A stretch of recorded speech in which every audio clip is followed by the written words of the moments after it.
Good morning and welcome to the first virtual seminar organized by IHPCIA.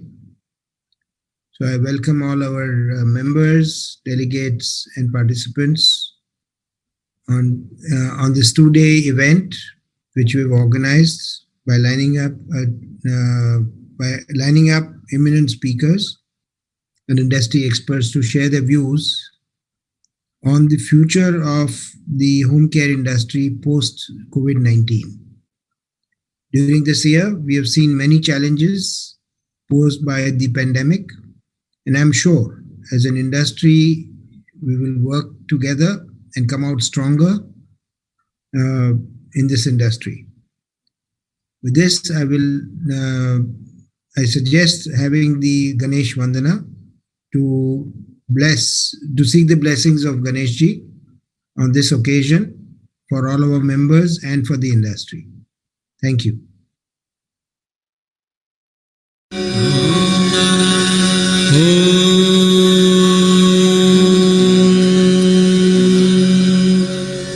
वक्रतुण्ड महाकाय सूर्यकोटि समप्रभ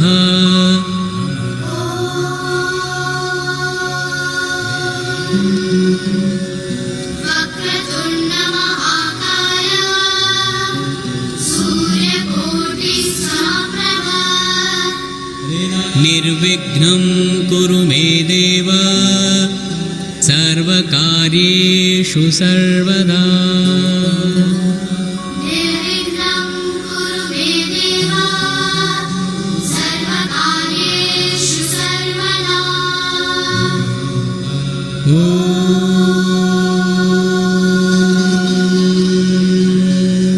वक्रतुण्ड महाकाय सूर्यकोटि समप्रभ निर्विघ्नं कुरु मे देव सर्वकार्येषु सर्वदा।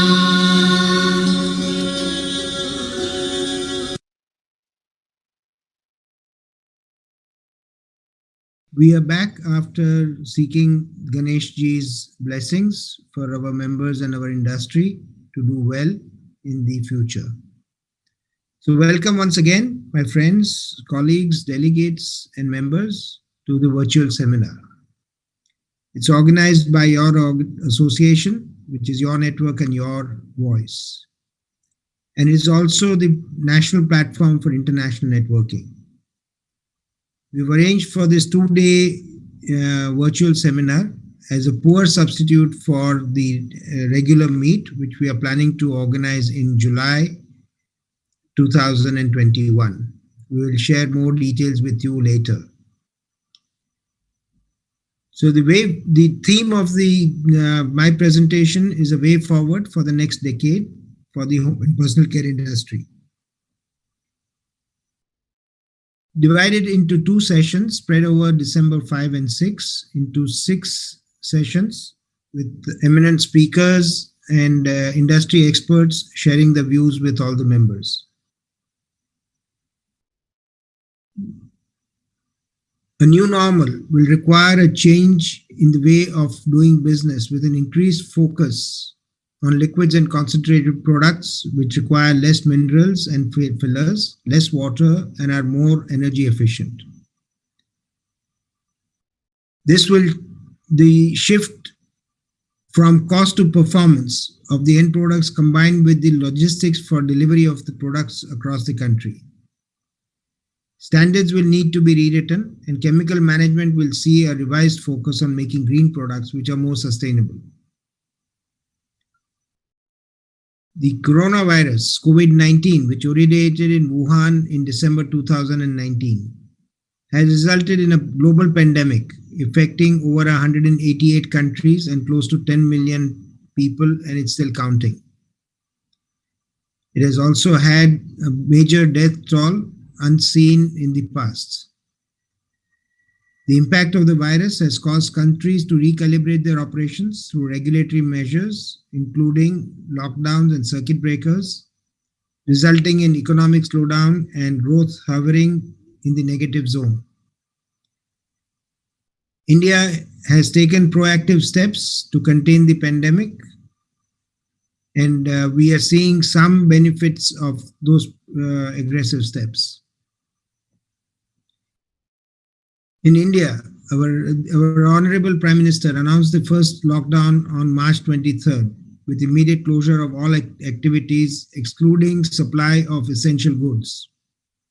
This was the first challenge faced by our industry. We had to work with the government authorities and regulatory bodies to include soaps, detergents, and sanitizers as essential goods. We have seen that the 14-day lockdown was extended by staged lockdowns, extending for several months, with phased relaxations starting from September 2020. So the first unlock operation started in September 2020. Normalcy is yet to resume, and all of you are aware of that. There are travel restrictions, there are new cases reported, there are new restrictions being imposed, and it is posing operating constraints and changing the market dynamics. We all hope and pray that the vaccine is available soon for us to restore the status to the pre-COVID status by the end of 2021. We are forecasting whole years of the 2020 as a lost year and 2021 as the time to get back to a level playing field. The home care industry, which makes essential products like soap, cleaners, sanitizers, and disinfectants, has been adversely affected with resumption of activities at around 50% in June 2020. The small-scale sector has been the hardest hit, with challenges in logistics and supply chain management, despite an increased and robust demand for end products.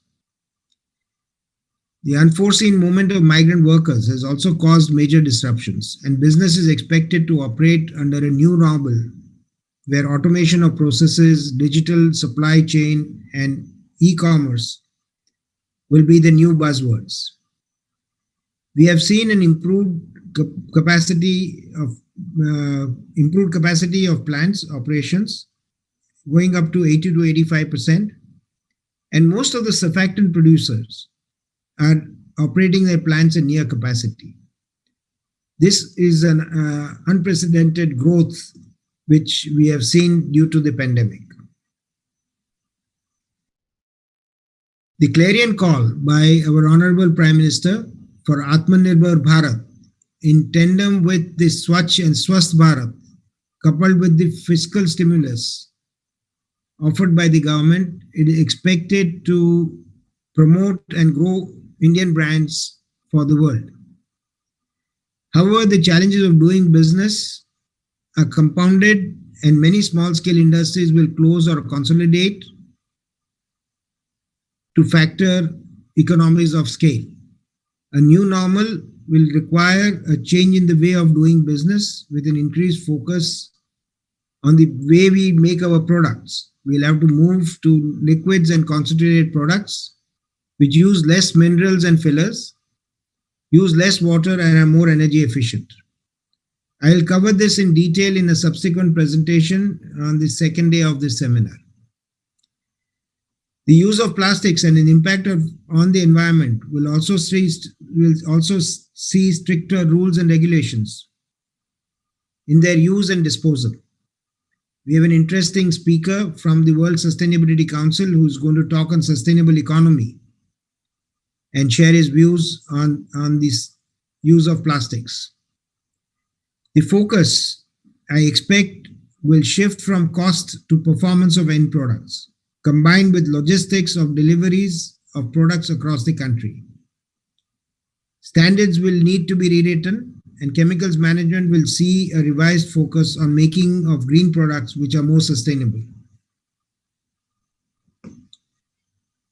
India, with a large and young population, does provide the growth drivers, but the approach toward Atmanirbharta, self-reliance, will need to be moderated with realism, pragmatism, instead of protectionism, on open free trade economy instead of import controls. We will need to regulate imports from bordering countries to provide an impetus to the local industry. But we have a long wish list before us to present to the government. Our infrastructure overhaul is a prerequisite. Regulations will need to be reduced. The ease of doing business will need to be demonstrated rather than just articulated. Taxes will need to be rationalized to provide the growth drivers. And we are working very closely with the government on this aspect. Economies of scale will need to be created. Technology innovations will need to be incentivized. SOPs to the SME sector will have limited impact if quality is not the need and focus. Japan, South Korea, and China have demonstrated that there is no substitute to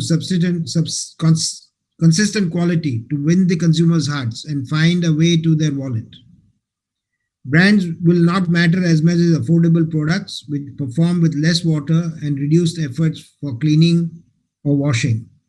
The buzzword is ease and convenience of washing. Therefore, the home care industry is at a pivotal point. If it trips now by doing business as usual, it will sink. If it innovates, keeps quality as a benchmark, and focuses on the consumer's need, it will succeed, and it will succeed very well. Regional players will emerge as growth drivers, provided the government extends the support and infrastructure required for this outreach. We will also need to focus on the environment and have policies to support a circular economy for plastics and their recycle and reuse. Green technologies will have to emerge based on biosciences, enzymatic technologies, and use of locally available ingredients. This is a serious challenge for our industry. We are currently focused on only a fossil fuel-based workhorse alkylate, which is imported. And there's a large import bill as well as a large quantity which impacts our industry significantly. So the focus will have to be on green products which are available indigenously or can be produced indigenously to support the industry. Sugar esters is one of them. Various palm-based derivatives is another one. India is resilient and the population at large is enlightened with the digital connects to meet the vision of a vibrant and dynamic India, taking the lead through diligent and pragmatic policies supported by the government. And the Honorable Prime Minister's call for less government and more governance to fulfill the vision of a self-reliant nation. We have the nationalist fervor for making this happen.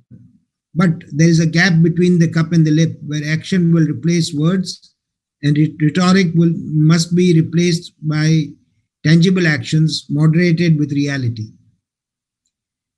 I thank all the delegates and members for participating in this event. And now I call upon Dr. Nadir Godrej, Managing Director and Chairman of Godrej Industries Limited, to share his views on the subject. Dr. Godrej does not need any introduction. He is an eminent personality in this field who has contributed extensively to the growth and well-being of our industry. So I would request Dr. Godrej to share his views on the future of the industry. Thank you very much. The coronavirus strikes us all. We don't know who is next to fall. When will this war be finally won? While lockdowns help, they are no fun. Now every policymaker strives to balance livelihoods and lives. No livelihoods is such a cost, but once any life is lost, nothing at all can bring it back. Let's keep safe practices on track. No livelihood could mean starvation, but there's a solution for every nation. Direct-to-home food supply, a generous UBI, is then the way that we can go. These measures can soften the blow. The fiscal prudes are bound to blush, but this is the time for the rest to rush to Keynes, and even further still, This is the time to show some will. Helicopter money can succeed in serving all that are in need. Lockdowns can't be a permanent trend, for at some stage they have to end. South Korea and Taiwan showed the way. Large-scale testing saved the day. Antibody tests could be the way for us in India to save the day. Many more have been infected. This hypothesis should be inspected. Asymptomatic cases are very high. With immunity testing, we can verify. In every area of the world, good surveys should now be unfurled. Now, antibodies indeed protect. However, we need to detect. The protection seems to be quite strong and also lasts for rather long. Though antibodies don't last long, T-cell immunity is strong, and therapy improves day by day. Effective vaccines are on the way. If many people are immune, we could open up quite soon. The vulnerable should isolate. The rest can start to pull their weight. Though many still could work from home, the immune should be allowed to roam. And if we take a stance that's wise, the economy will steadily rise. Reforms are now the need of the hour, and let us hope that those in power get the message straight and true. We need to build the economy anew. The crisis is indeed a pain, but there is so much we can gain. At first, any major change will appear to be most strange, but then we can begin to see a striking opportunity. While all of us are badly burnt, indeed there's much that we have learned. Work from home is now a breeze, and we can now gain a release from travel bills and office rent. Indeed, this time can be spent to reimagine and reinvent a better world, a broader tent. Surely we can aspire to both sustainability as well as growth. At first, survival must be prized, so cash must be prioritized. And when we are past survival fear, we can start to re-engineer. There is a need in every nation to recover from Corona's depredation, but strategies should be unfurled for a post-pandemic world. While digitization was a trend, the curve is now on an upward bend. The pandemic has made us wise and taught us how to digitize. Even if the pandemic wanes, these learnings will be permanent gains. The post-pandemic world for sure will be a new normal, not as before. And these new trends can only grow. Good benefits are bound to flow. The digital world's now at our feet and surely helps us to compete. The benefits of being green were very clearly to be seen in several different ways throughout our lockdown days. All of us must understand that customers will now demand processes and products that are green. What will this really mean? Our processes should be clean. We must attempt to be lean. Less water and energy should be used, and nature shouldn't be abused. Harmful waste is very bad, but any waste is rather sad. For after all waste is lost, and so indeed unneeded cost. All these benefits can be seen if at once we are lean and green. If we are brilliant, bold and brave, then simultaneously we can save both our profit as well as the planet if perspicaciously we plan it. And what we now need to see is a circular economy. With plastic waste, this is a must. Our lands and oceans will go bust if all of this plastic waste continues to accumulate. Let us end all this abuse. Let us recycle or reuse. And wouldn't it be just great if liquid products we concentrate? There is considerable alleviation of packaging and transportation. There are multiple benefits for sure.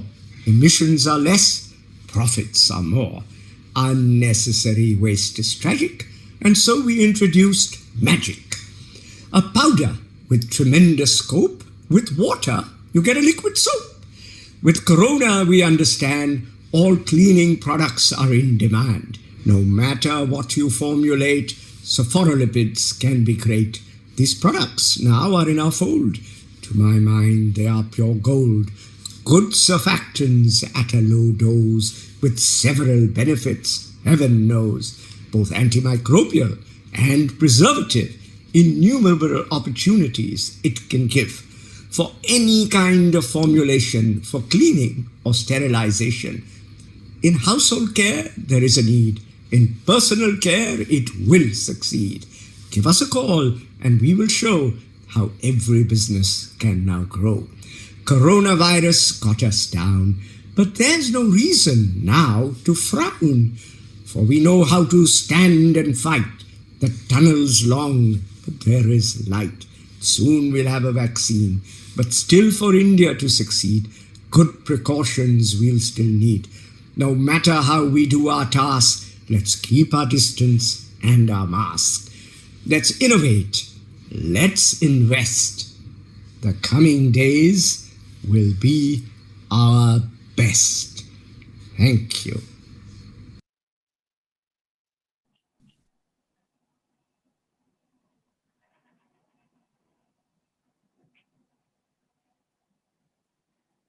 Thank you, Dr. Godrej, for your excellent presentation and sharing your views and showing the way forward during and after the pandemic, and moving towards a circular economy and moving forward with sustainable home care products. Leading the way by Godrej with Magic. Your recommendations on the biosurfactants for home and personal care products will certainly be taken up by the industry as they move to a new normal. As the first session on sustainable future for the home and personal care industry, I would like to introduce the speakers for this first session, and they include Mr. Vipul Mathur, Ms. Niyati Dave, Joe Phelan, and Sharad Verma. What I will do is read out, I will have their presentations online, but I will read out their CVs at one shot so that we can have a continuity of the presentation.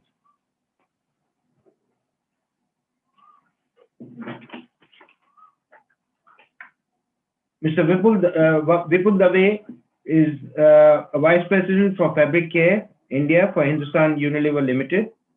He has worked for the last 17 years at HUL across sales and marketing in Lifebuoy, Fabric Care category, and tea. The next speaker is Niyati Dave, who is a Senior Consultant and Associate Vice President at Avalon Consulting. She will share the business strategy, business market assessments, entry strategy, performance improvements in the home and retail industry, FMCG industry. We also have a presentation by Joe Phelan, who is the Director of the World Business Council for Sustainable Development, and he will share his views on sustainable economy. He is an experienced leader with demonstrated history of working with businesses to create more sustainable companies and more sustainable society. I'm sure he will share his thoughts with you today. We also have the Chief Marketing Officer of P&G India, Mr. Sarath Verma, who is also the Vice President and Business Unit Head for Fabric Care at Procter & Gamble for the Indian subcontinent. Sarath is a Chief Marketing Officer of Procter & Gamble India, leading the brand functions and the fabric care business in India. Sharad joined P&G in 2004 in a sales function. During his tenure at PNG, Sharad has worked in various leadership positions across the business unit and geographies like India, ASEAN region, China, and with brands including Ariel, Tide, Gillette, Oral-B, and Olay. Prior to his present role, Sharad was leading the personal care business of PNG in Greater China. So I would now hand it over to for the presentations by all the industry experts, and I thank them for taking the effort of presenting the papers today. Thank you.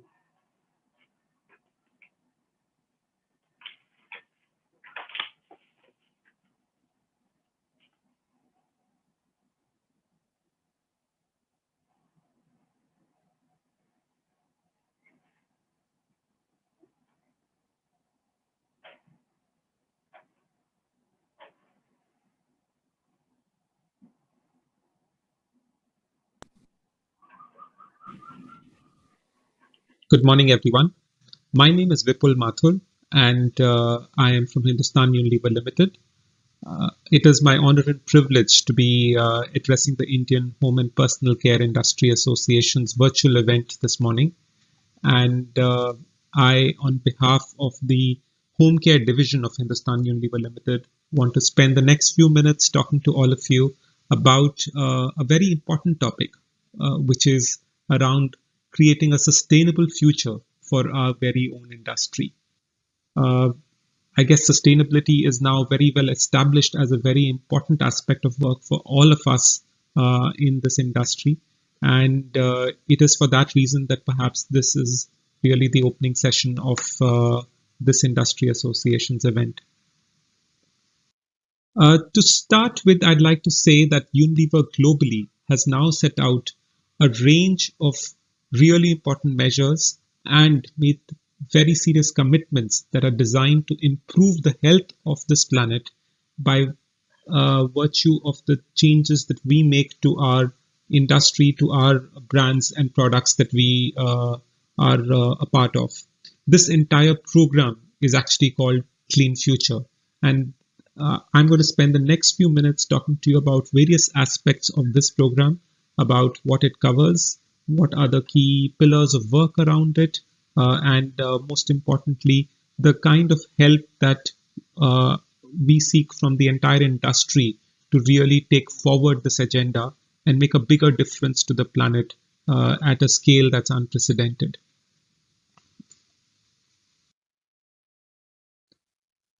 The Home Care Division's purpose is to make your home a better world and our world a better home.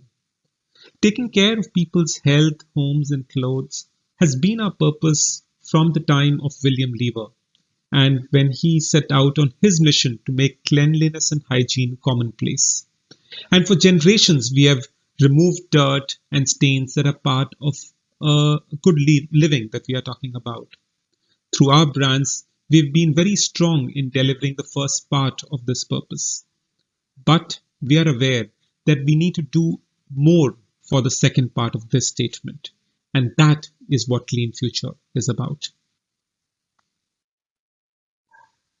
The COVID pandemic has actually brought the world to a standstill in many ways. But it has also made it clear to the world that cleaning and hygiene products are essential goods that protect lives. As a leading hygiene business, we are proud to have provided people around the world with trusted hygiene and cleaning products that they need. However, the pandemic has highlighted the need to recognize and mitigate known risks to ensure a healthy, sustainable future. And the greatest risk that we all sit around is the one of climate change. By relying on fossil fuels as feedstock for chemicals, hygiene and cleaning products continue to be more part of the problem than of the solution to the environmental crisis that we face. We are determined to address this negative environmental externality that our products cause, because it is our belief that there cannot be healthy people on a sick planet.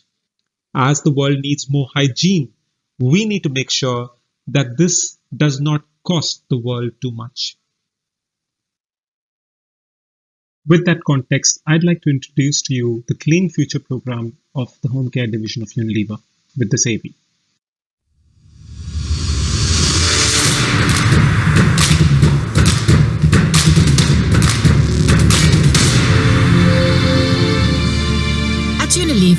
We've always used the latest technology to wash clothes, clean homes, and help billions of people to live healthier lives.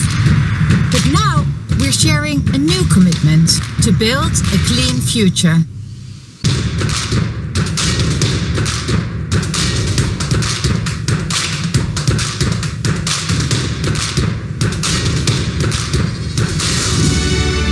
To deliver a big positive impact. How big? Big, big. Global big. Like swapping chemicals made from fossil fuels for renewable ingredients, creating low carbon footprint products, and making our formulations biodegradable to leave no trace behind. From what goes into our cleaning products to the way we make them and package them, we're changing it all.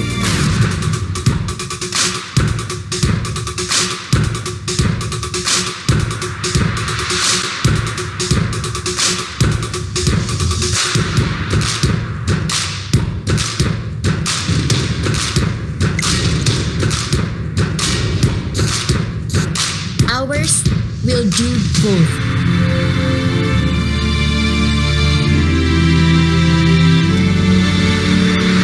made for you. With the planet in mind. By purposeful brands. Clean home, clean planet, clean future.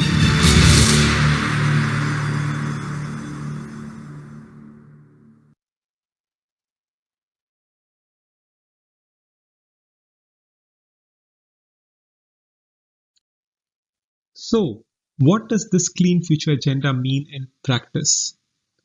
Let me talk to you about that through the 5 big pivots that we are planning in the world of Clean Future. The first one is around use of petrochemical ingredients. As you all know, surfactants, which are a primary part of a lot of the products that we sell in the home care industry, are predominantly petrochemical based. And the big action that we intend to make as the home care division of Unilever is to move away from petrochemical based ingredients or fossil fuel based ingredients and move to 100% renewable or recycled carbon based ingredients. Our plan is to make this shift by the year 2030.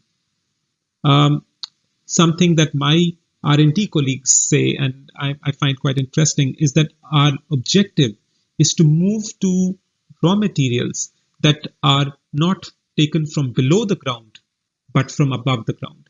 And what that means is using ingredients such as plant-based surfactants or plastic-based surfactants. Those are the kind of things that we must be using more and more, recycling a lot of the material that's already available above the ground to create surfactants of the future rather than depend on ingredients that intrinsically are a part of the petrochemical industry.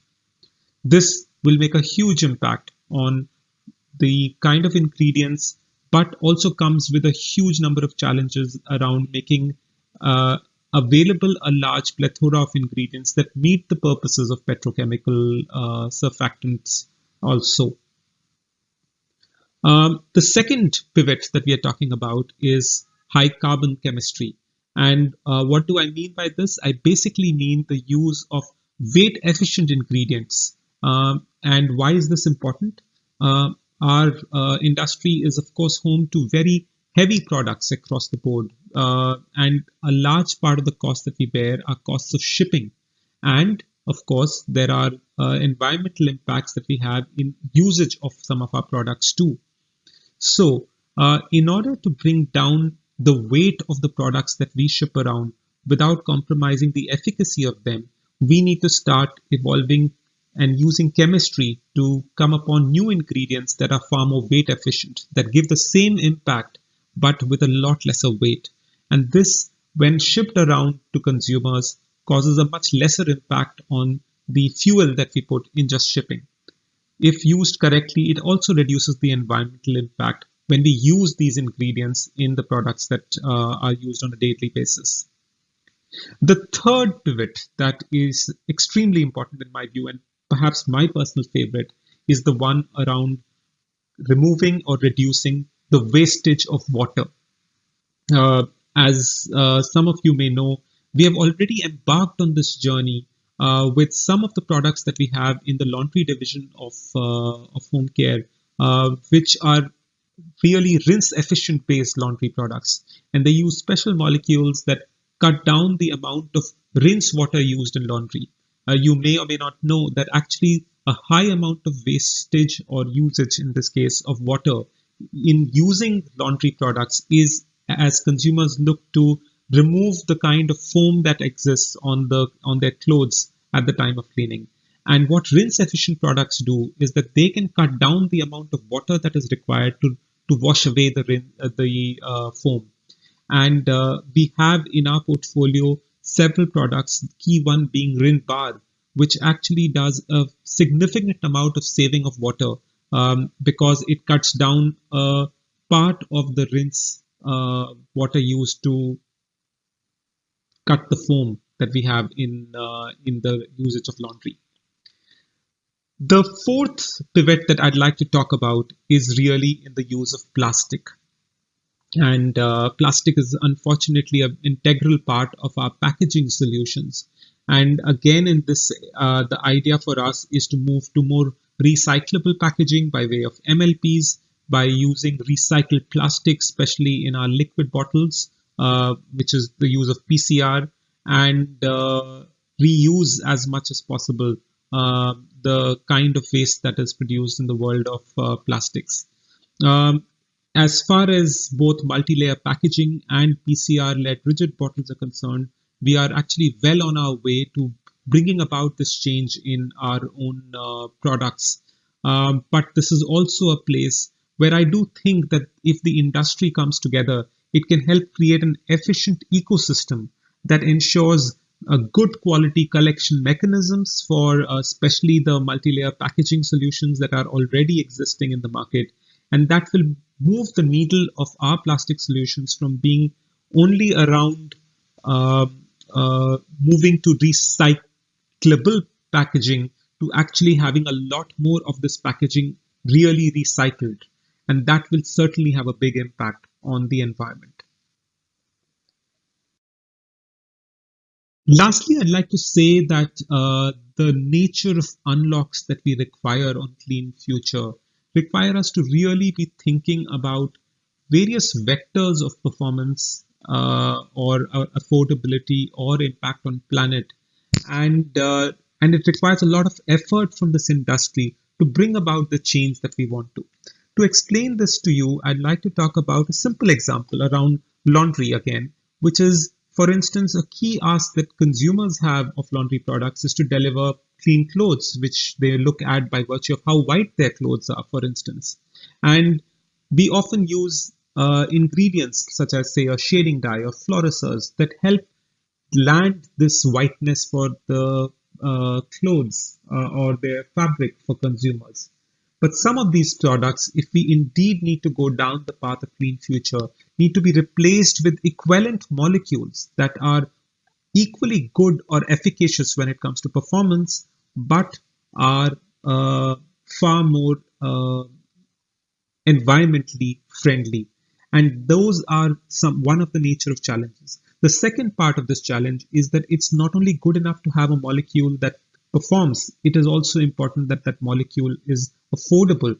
Many of the products that are indeed good for the environment end up being significantly more expensive. And therefore, we either have to ask the consumer to pay a lot more, or we need to end up having products that are less profitable for us. And neither of these solutions is good for an industry. And that is why we need to make sure that as an industry, we are moving towards the right amount of R&D and the right amount of supplier ecosystem to have ingredients that drive performance, drive affordability, and most importantly, are better for planet in doing so. The circular economy that we need to create for a lot of our products is especially important here, especially around plastics and packaging. And I think this group of people can make a material difference to the nature and the pace of progress around some of these topics, as long as we can ensure that we are ourselves pushing this agenda well and doing our best to make sure that our partners, our ecosystem of suppliers, and our customers and consumers walk this journey along with us. And that really is what we'd like to achieve as an industry, I'd say, to drive the sustainable future that I've been talking about. Thank you very much. Good morning, everyone. My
Morning all.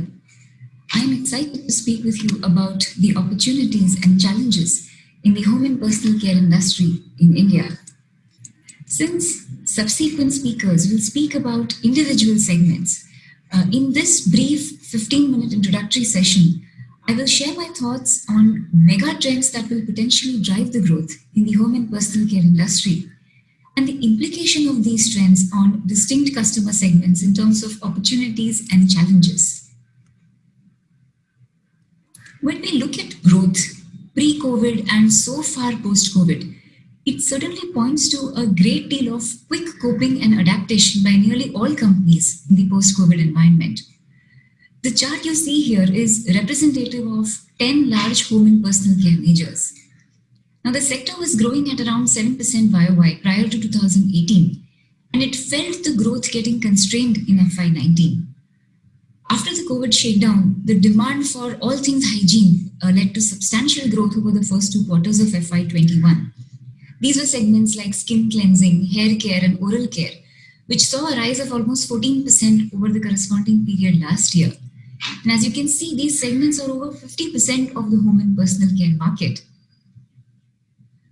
What has also happened parallelly is that the sector has been consistently been able to maintain margins, predominantly due to a very keen focus on multiple cost nationalization measures, rationalizing marketing spends constantly, keeping an eye on overhead costs. So the pressure on costs has not yet been felt in the margins, perhaps because of a very well-managed cost base so far. When we look back at 2020, it seems as though it's been a year of adapting, adjusting, anticipating. Growth was challenging pre-COVID in any case, and the pandemic completely disrupted production and distribution. Supply chains were thrown completely out of gear. They are now getting restored gradually and adapting to new means of reaching customers, predominantly online. And this has required a shake-up of the traditional ways of working completely, which most FMCG companies have been able to do well. Cost control is coming sharply into focus, and this will need to be managed in the face of higher competitive pressure on pricing going forward. As we move to 2021, we are hoping for a vaccine and we anticipate an economic recovery. Household spending, it is expected, will return to pre-COVID levels in the second half of 2021. So the mega trends that were driving pre-COVID growth will also drive post-COVID growth over the next 5 years. These trends are not new. These are some trends that we have been consistently talking about. But I'd like to discuss with you what these imply for distinct customer segments of home and personal care in India. The first trend is premiumization, better quality ingredients, superior performance, superior product experience. And we have seen many FMCG companies rise to the occasion and ensure that there is a constant innovation cycle which ensures continuous intervention or introduction of premium products in the market. Natural, which implies no artificial ingredients, added goodness of natural ingredients, and a very strong free from sulfates and parabens proposition. In this natural space, there have been mature FMCG companies like Dabur who have doubled their herb cultivation, for instance, and revamped their communication, emphasizing the natural proposition. There have been older natural-only brands like Forest Essentials, Kama Ayurveda, Khadi Natural, Mama Earth, which have received a shot in the arm because of COVID. And there have been a plethora of startups which are using this natural proposition to talk about how these products are better. These startups are in fact growing fairly well, have found acceptance among a niche set of customers also. If startups like Wild Earth, Soulflower, Juicy Chemistry, Skin Yoga, Sea Soul, and so many others who have found resonance with customers in this post-COVID environment. The third trend is that supply cycles were anyhow getting shorter. We had seen supply cycles shortening to almost 6 to 7 months for some products. But COVID-19 saw some remarkable product turnaround cycles, mainly positioned around health and hygiene.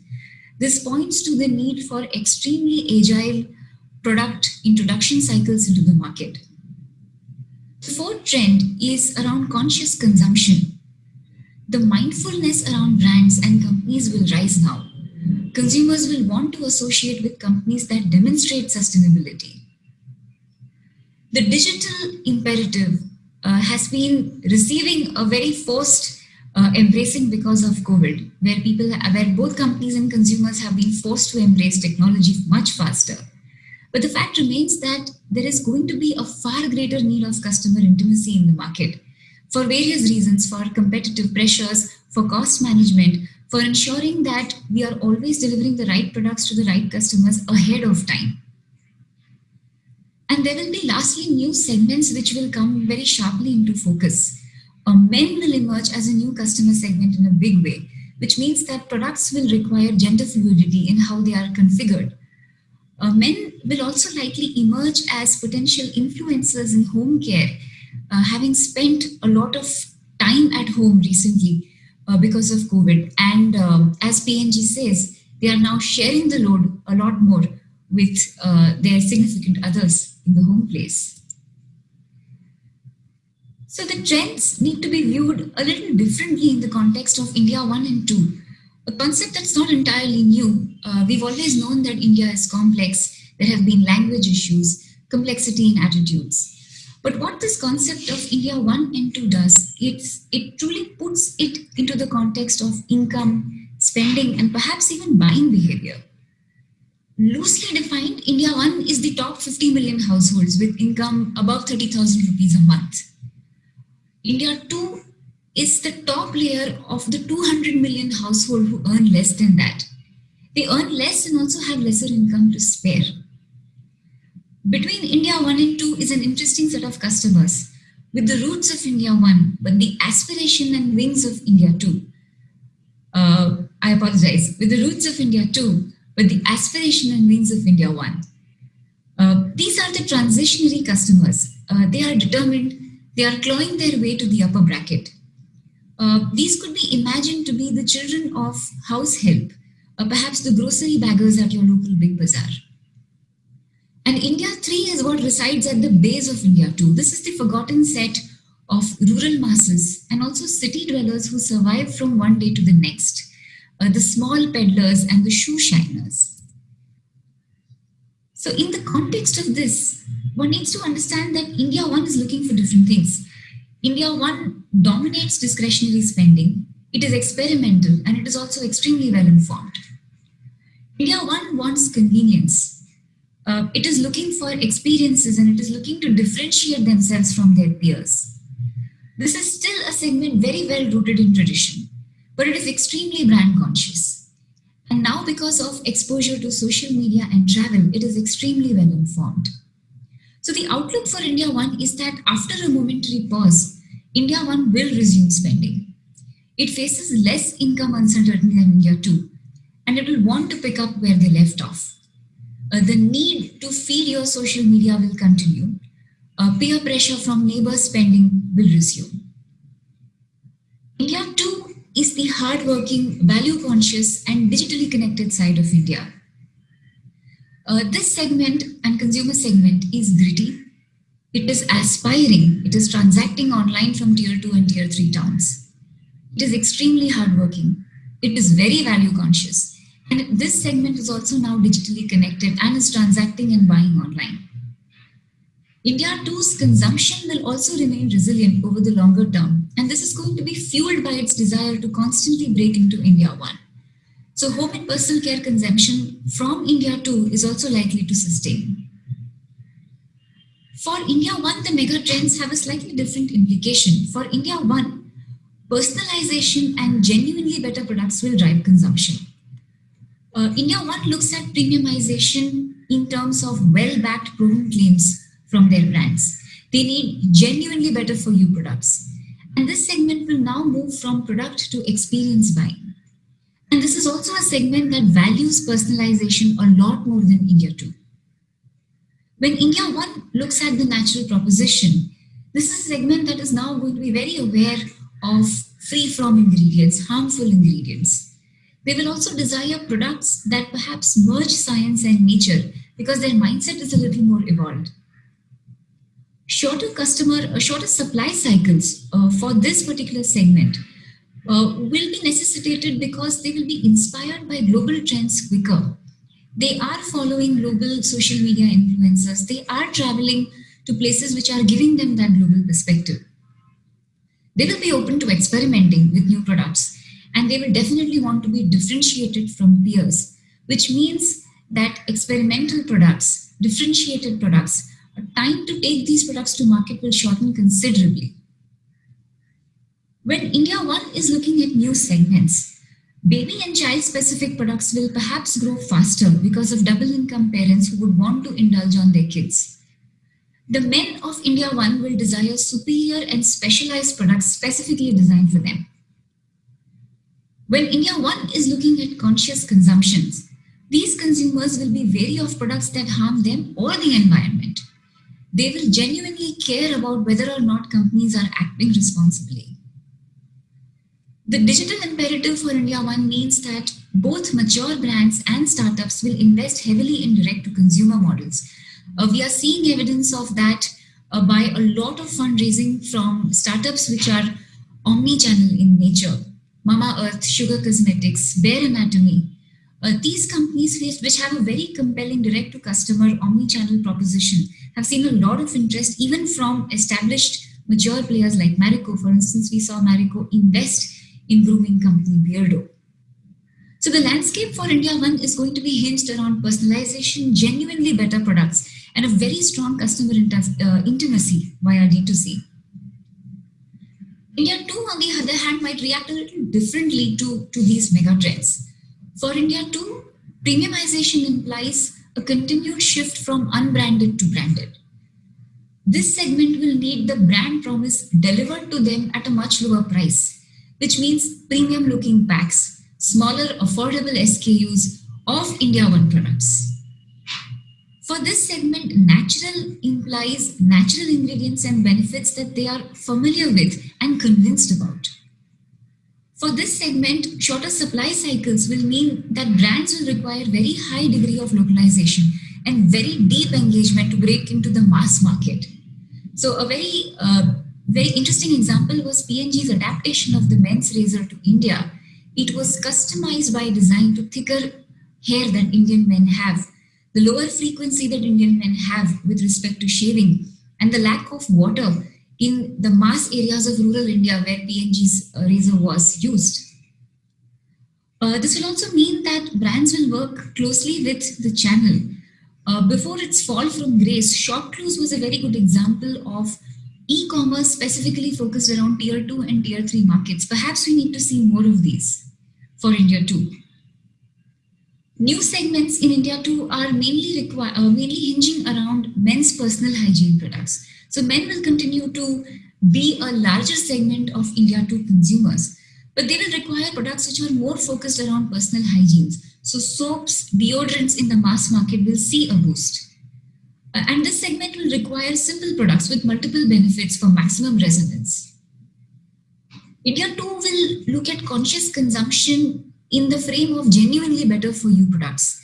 This segment will also be clued into social media to the benefits of free from ingredients. So they will now increasingly wake up to the reality of harsher ingredients which do them harm, packaging which is harmful for the environment. And when we look at the digital imperative for India too, this is a segment that will continue to buy online, but perhaps not as often as India 1. Essentials will still be preferred offline predominantly for India too. When we look at challenges and the road ahead, one of the pitfalls that perhaps the more mature FMCG companies and personal care companies might need to look out for is looking at the same customer again and again. And mature brands often keep looking at the same customer, wanting to sell them more, wanting to get deeper entrenched with them. But keeping India 1 engaged with brands now is going to be increasingly challenging because this space is crowded and everyone wants a slice of this pie. So maintaining differentiation in the face of quick spin-offs and Me Too products is going to be challenging going forward. It's important to know who's talking about your brand because influencer reviews have now come very sharply into focus. Social media prattle has now the power to talk about your brands in a much more powerful way. While this is a challenge, it also presents opportunity which companies like P&G have been able to leverage very effectively by consciously controlling the narrative around their brand with social messaging. When it comes to costs, cost pressures will of course be there, but it might be important to now pass these cost savings on to remain competitive. There will be a further pressurized need to rationalize and target marketing spends to most important channel partners, customers, and most important products. Sustainability will no longer be a buzzword. There will be a need from personal care companies to pioneer better practices ahead of any backlash. For instance, there was a ban on microbeads which are used in facial care products, which were overnight banned in UK and USA. So it's important to not be associated with ingredients well ahead of the curve. And it's also constantly necessary to adopt better resource management practices. Pigging, which is better management of the process of liquid extraction for liquid products. Emission control, zero waste, zero discharge. These all will become extremely important, and it is necessary for home and personal care companies to evangelize this cost well ahead of the curve. And lastly, the thing to remember is that being online does not mean buying online. Especially with India too, the potential for online engagement appears extremely wide because now everybody has access to convenient data and cheap data. But online engagement in selling needs to be understood a lot better, especially in the context of India too. It is not the segment that is looking for personalization in D2C. It is not the segment that is buying all products online. So it's important to be very mindful of what is being offered online and how brands are engaging with this segment of customers going forward. The implication of stakeholders can be seen with respect to 3 categories of stakeholders. What does this mean for ingredient suppliers, for packaging suppliers, and for people who are developing these products? For ingredient suppliers, it is now crucial to arrive ahead of the market with ingredients that have unique benefits and with differentiation possibilities. It is crucial to arrive at the market with natural and environment-friendly products, recycled and renewable chemicals. It is now critical for suppliers and supplier distributors to now closely collaborate. This will mean a bigger ear to the ground than they had before. Suppliers can also leverage their distributors' application labs in order to time the market quickly. Packaging will become more mindful now, so it's important to keep packaging eco-friendly, differentiated of course, and also very cost-effective.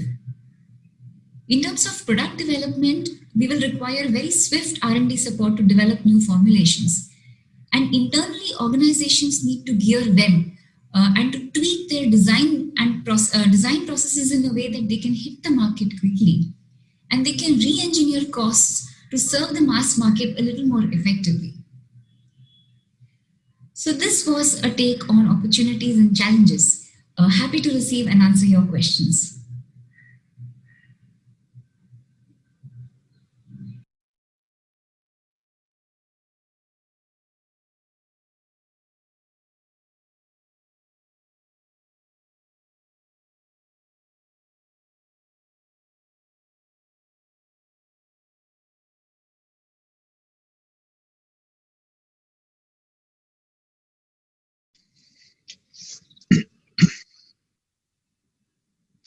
Hello, my name is Joe Phelan. I represent the World Business Council for Sustainable Development, and it is a pleasure to address once again the India Home and Personal Care Industry Association at this digital seminar.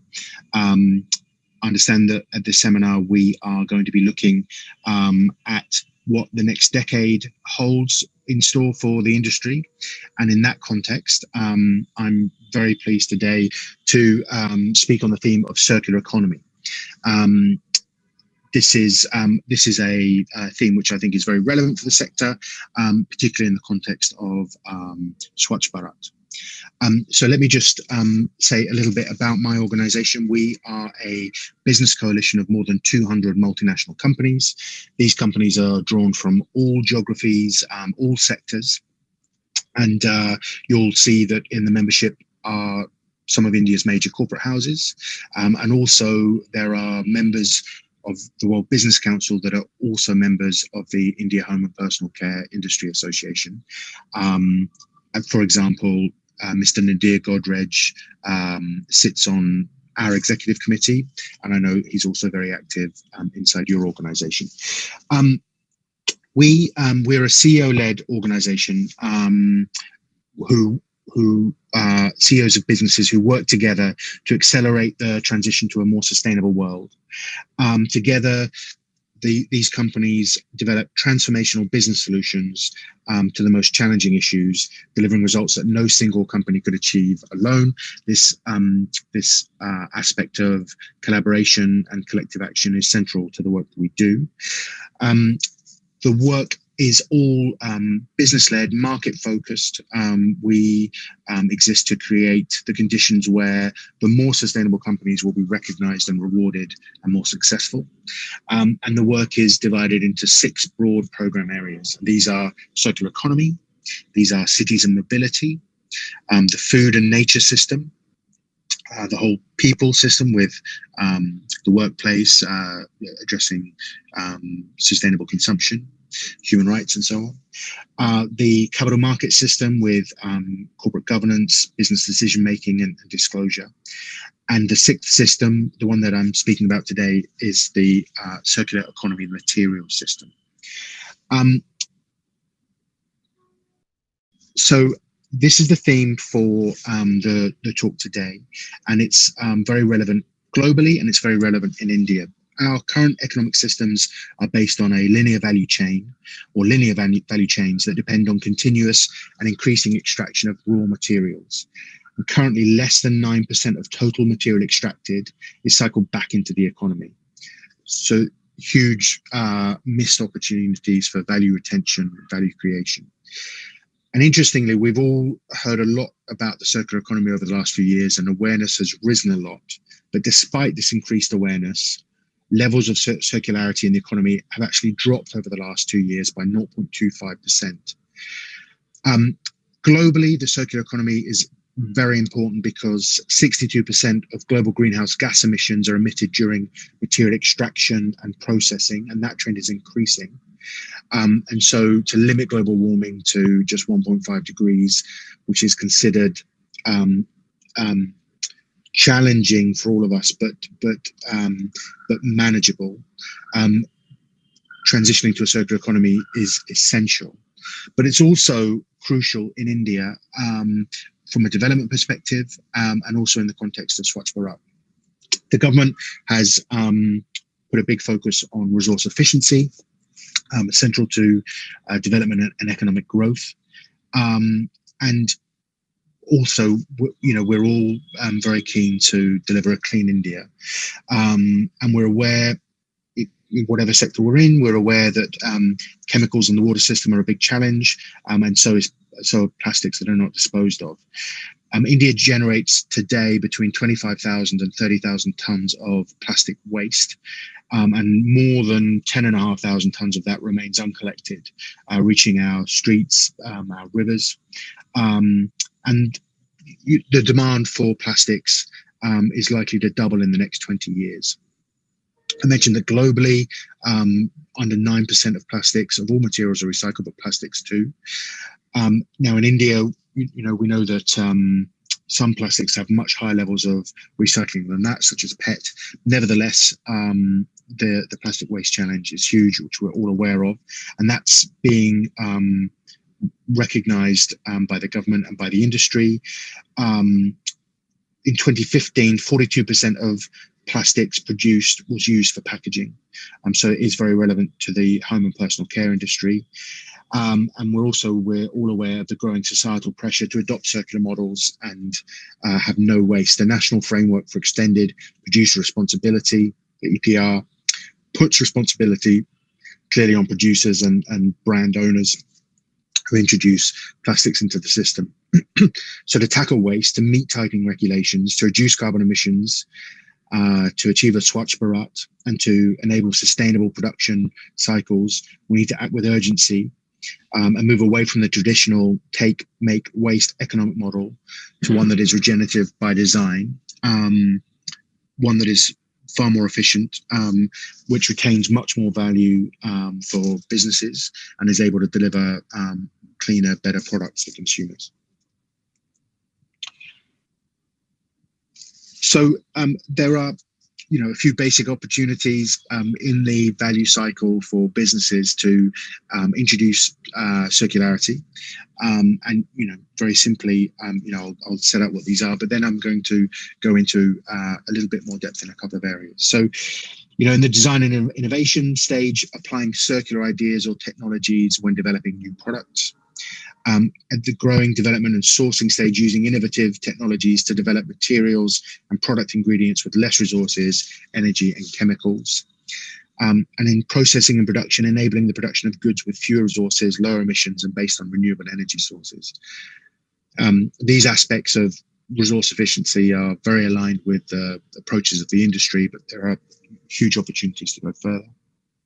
At the use stage, allow increasing the lifespan of a product. Repurpose used products for other applications and move away from traditional ownership to service models. And then in recycling and recovery, repurpose waste from one used product to feed into the production of another fully functional product of similar or higher value, thereby leveraging what is considered waste as a valuable secondary raw material or byproduct.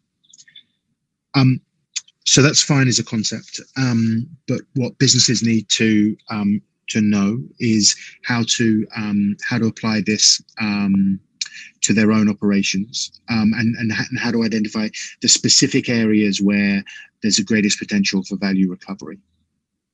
So I'm going to try to play you a video. We've had some trouble doing this, but we'll see what happens here. So this is a video about a tool that we've developed, which is called the Circular Transition Indicator Tool. Now, this tool is designed to allow your business, your company, specifically to input your operations and details of your production system, distribution system, in a way that doesn't share data with any third party, and see where you're most circular and where the biggest opportunities are for increasing circularity and value retention. So we're going to try and share this now. See if this works.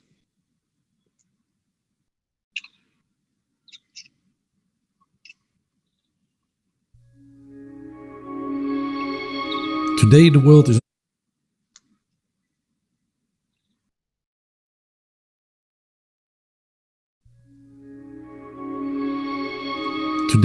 is only 9% circular, while a circular economy can have massive positive impacts on our planet.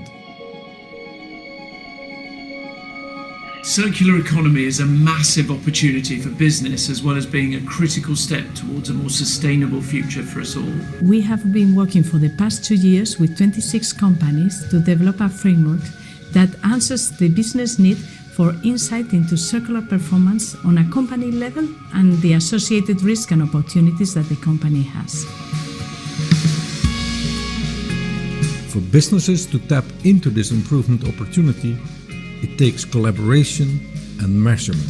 Collaboration because no company can drive the needed circular transition on its own. Measurement because what doesn't get measured cannot be managed. It is based on objective, quantitative and proven data that can be collected, verified and calculated through the free online CTI tool. CTI enables companies to understand and own their circular transition based on their own scope and priorities in full confidentiality and without sharing data with third parties. CTI provides practical support to businesses and will help to accelerate the transition to the circular economy. KPMG is proud to be a part of it. The Circular Transition Indicators is going to be the tool that companies are going to use to measure their circularity. So we invite companies to use it. The CTI tool is available for you to implement, understand, and develop your circular economy strategies.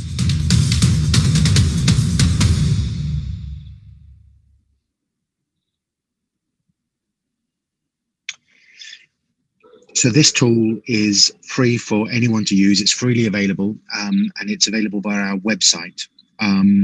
So I really encourage you to visit our website and find this tool. I'll share, some signposts to this tool and other resources on our website at the end of this presentation. But once again, this tool is free, and it's a great starting point for you to understand how to apply circular economy principles to your specific and unique business context. Okay, so this is a tool to help you begin the process. WBCSD is we're supporting our members to take action to further the circular economy within their businesses and in partnership with others in a number of areas. And one that's particularly relevant to the home and personal care industry is in plastics and packaging. In this area, we have a new program where we're building a coalition of companies and partners across the plastics and packaging value chain to dramatically accelerate transition to far less plastic use and far more recycling of the plastics that are used. And this work is designed to complement existing plastics initiatives, for example, the Alliance to End Plastic Waste, the Consumer Goods Forum, Plastic Pact, and the Global Plastic Action Partnership, for example. What WBCSD brings to complement these initiatives, and for companies who are working with us on our own initiative, is full cross-value chain collaboration, a focus on sustainability holistically to complement circularity, a real focus on business and business-led solutions, and also access to work with more than 60 national business associations across 60 countries to take forward implementation. And for example, in India, our national partner in India is the Confederation of Indian Industry. This is just to highlight the importance of working across the value chain, because as a business, there are a number of steps that you can take in your own operations, but you won't be able to fix your plastics problem working just on your own, because there is a credible path to significantly reduce plastic leakage, but only if all solutions are implemented concurrently, ambitiously, and also starting immediately. From reducing the amount of plastic that's used, eliminating it in production, supporting consumer reuse and reuse in delivery models, substitution of plastics for other products, particularly bio-based products, and I'll speak about that shortly. Dramatic scale up of recycling, closed loop, open loop, and plastic to plastic recycling, and then much better disposal and much less mismanagement of plastic waste. I'll speak a bit about the bio-based alternatives shortly, but this is just to highlight the companies that are currently working together on this project, and to highlight also that we are still building this coalition, and we'd very much like to hear from companies like yours if you're interested in partnering on this work. So this is a global cross-value chain business coalition, which is helping companies to accelerate solutions to make plastics and packaging circular and sustainable. And we are bringing together members across the value chain. So there are materials companies here, there are converters, there's a lot of consumer brands, including some from your membership. There are waste management companies and recycling companies. You can see that we do have a gap currently, especially in the retailer section. But nevertheless, we're looking to attract participation from companies from all stages of the value chain. So we'll be very interested to hear from you if that's of interest. And in terms of the work program, the project addresses key business challenges on plastic circularity. So it examines which business-led initiatives, innovations, and policies or market-based instruments will enable the transition. It supports companies in tracking the circularity, setting baselines and targets, and collaborating across the value chain. And it also gives a roadmap for transition to more circular and sustainable products. So, for example, in mapping and converging initiatives, we are creating a repository of the global strategic plastics initiatives and providing recommendations for greater coordination to accelerate plastic circularity. In policy and financing, we're developing cross-value chain policy asks, for example, standardization, certification, and definition, standardizing around incentives, public procurement to scale up plastic circularity. On the innovation scale-up, we're developing a standardized framework for environmental assessment, taking externalities, impacts, and trade-offs into consideration. So it's a common playing field or level playing field. And in the plastic footprinting for companies, aligning on a common language and a common set of definitions to measure plastics usage and circularity, and also identify specific tools and platforms that companies can use to measure and disclose on their plastics use and circularity. And that's something which CII have been helping us to design in a way that will ensure that it's useful for businesses in India along with those outside of India. And lastly, in this transition area, we're co-developing an actionable transition plan with value chain stakeholders, which mutualizes needs and solutions in the packaging use area to reach critical mass, so that we can really accelerate a transition for B2B chemical products, which is critical to this journey. I mentioned the importance of bio-based alternatives to packaging, and also the importance of collective action and a full value chain approach. And so in the WBCSD membership are a lot of companies from the bioeconomy, and they've been producing work about how their products, to make available information on how their products can be applied and further developed as alternatives to plastics and packaging.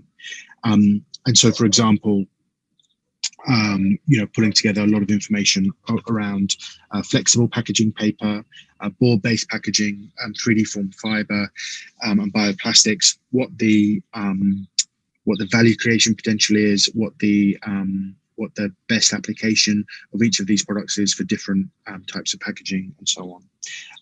And all of this information and data is available in this report on the circular bioeconomy, which is really focused less on the value retention side and more on the value creation and the business opportunities, the commercial benefits of substituting plastics for these more sustainable products. So this is available on our website in our Factor 10 section, which I will signpost to shortly. So this is just to give you some information about some of the tools that are available for you, and some of the resources that are available for you, and also to be an invitation to you to connect and see if you want to be involved in some of our projects too. All of our circular economy work is captured on our website in the section called Factor 10. That's to do with increasing circularity by a factor of 10, which is the goal of all of our work in this area. The video was about the circular transition indicators, and this is a free to use tool, and I really encourage you to have a look at it. It's been designed, as I said, so that none of your data is stored on any server, so that it's easy for you as a business to use.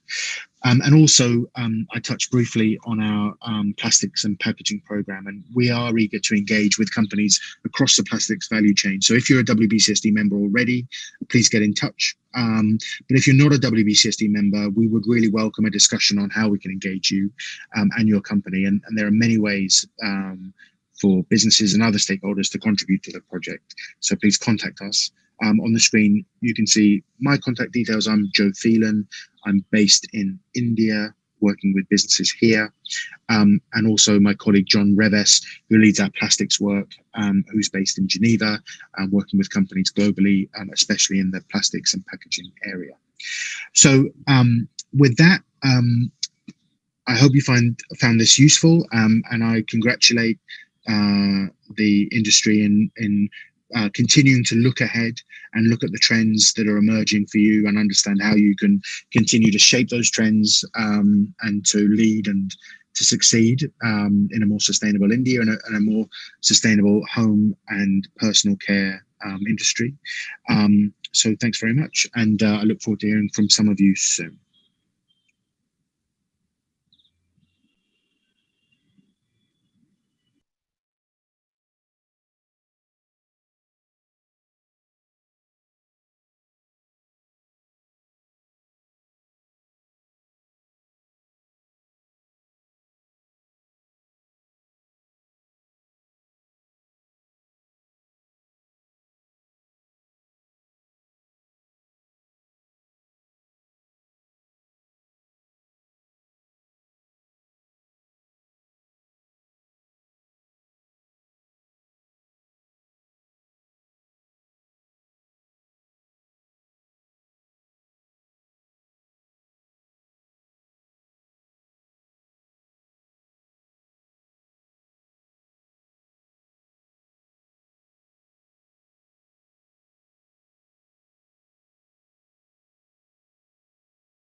Hello.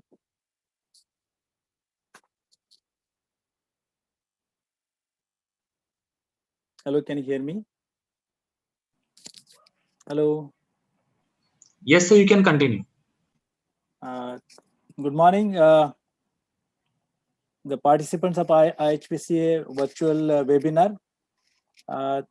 Thank you for your time and passion to update yourself. Thanks to IHPCIA for sharing, for offering me opportunity to share the session on my market dynamics. We have lined up 3 expert speakers, and I'm pleased to introduce them in a row so that you see their transmission continuously. We'll, at the end of the session, you will have opportunity to send your question in a chat box. In the market dynamics, we have seen sustainability has come as a major trend, which is there.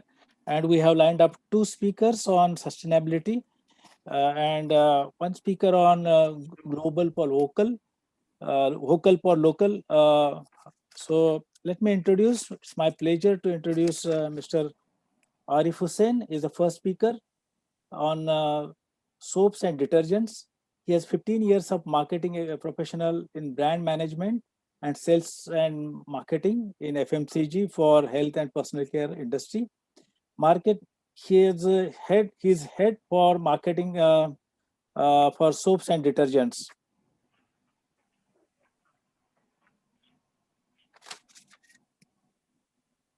At RSPL. we have a second speaker who is Mr. G. Vijay Kumar. He's talking on development of sustainable home and personal care products.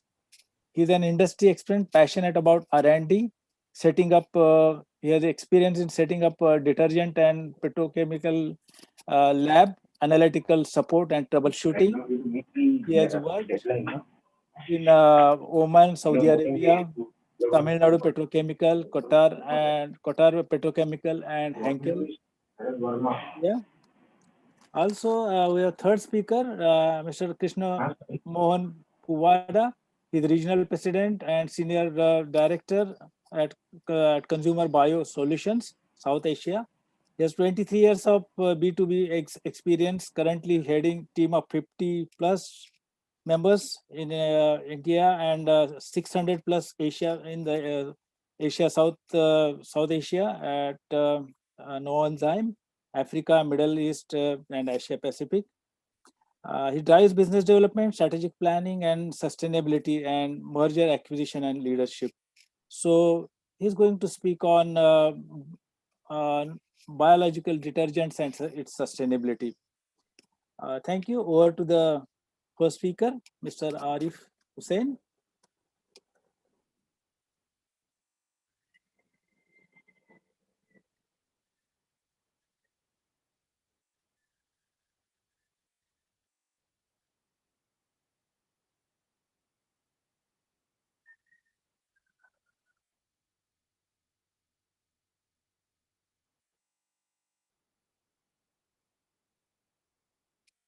I think this is my introduction. Anyway, we can skip it and go ahead with the speaker.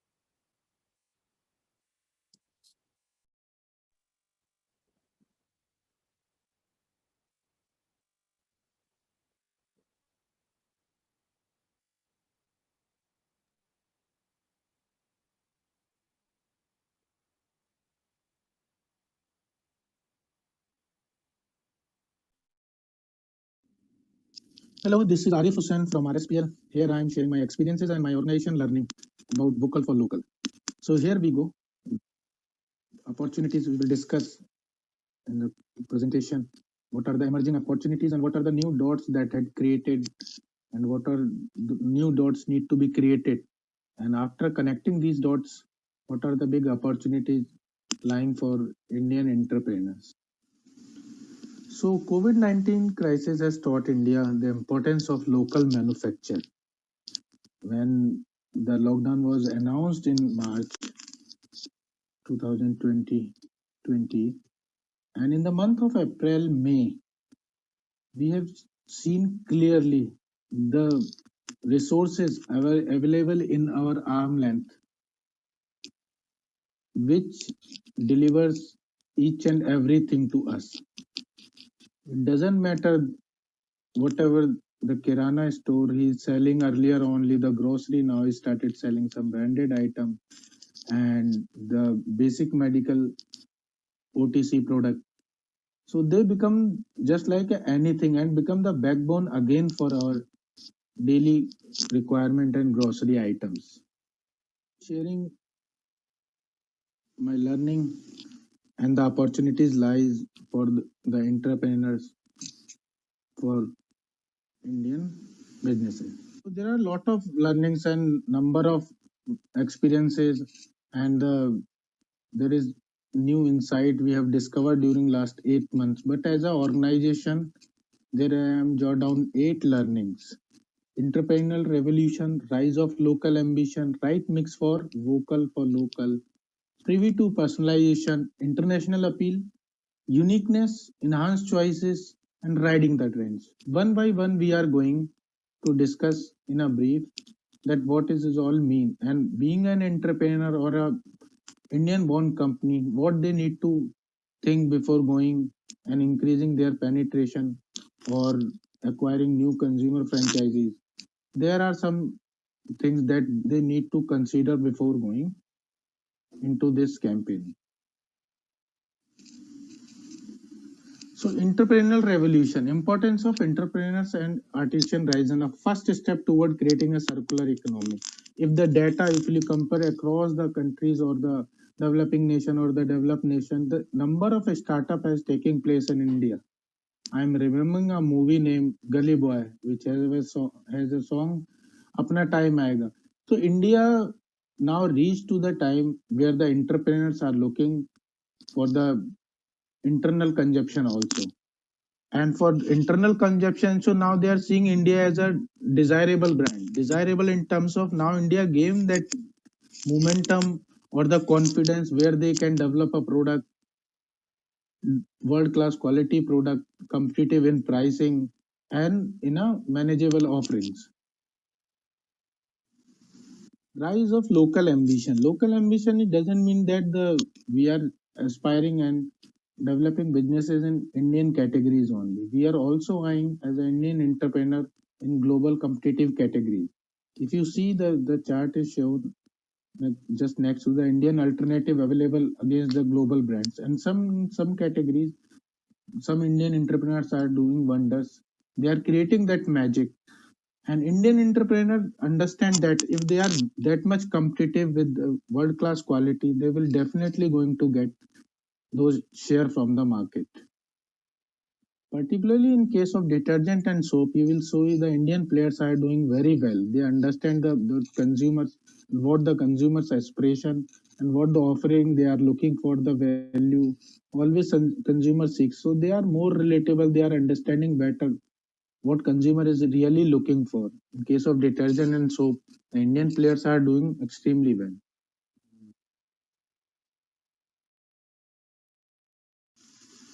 So this is a slide from a Nielsen which support whatever is the rise of local ambition. If you see the last 3 quarters growth, the large organization, medium organization, and small organization.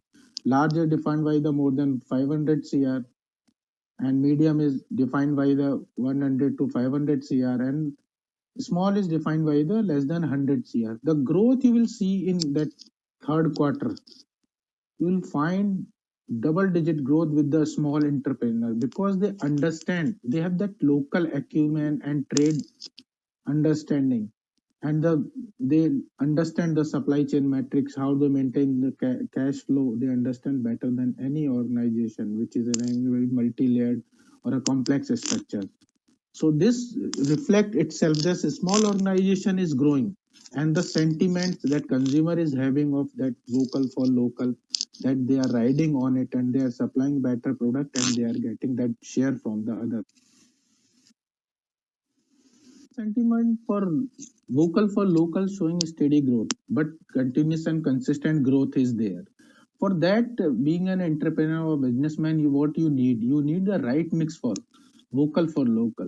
It doesn't matter that the sentiments are there, their sentiments are there, and you are going to get the advantage of sentiments only. You need to offer that value, that quality, and that perception also to consumer. That being an Indian manufacturer, being an a homegrown company, you are competing with any global brand. So that mix, that marketing mix is required in terms of product, pricing, packaging, distribution, experiences, supply chain, each and your presentation of product also. Actually, what the really perception is behind that local. Local means you are manufacturing in India, creating job opportunities for Indians, available across India. Headquarters in India, use Ayurveda or natural ingredient. This is a basic sample survey from the Nelson report of June itself, when that vocal for local was announced, and there's so many organization and research agencies done different research, and this comes directly in every research. Consumer have that sentiments that they are providing job opportunity, they are providing that value to Indian consumers. So we have to understand that right mixes before riding on this campaign. If you see local produce or maybe the Indian homegrown companies, they understand what actually matters to Indian consumers. Okay, if they have the sentiments of vocal for local, but at the end they need that quality or the value what they are spending, and that whatever you are offering them, you need to offer them with a value, and value that need to be perceived and that delight to them, rather than not only the perception value, the actual value which delight them. Either you are offering a detergent product or you are offering a toilet soap, whichever is it, that need to delight them as a consumer experience.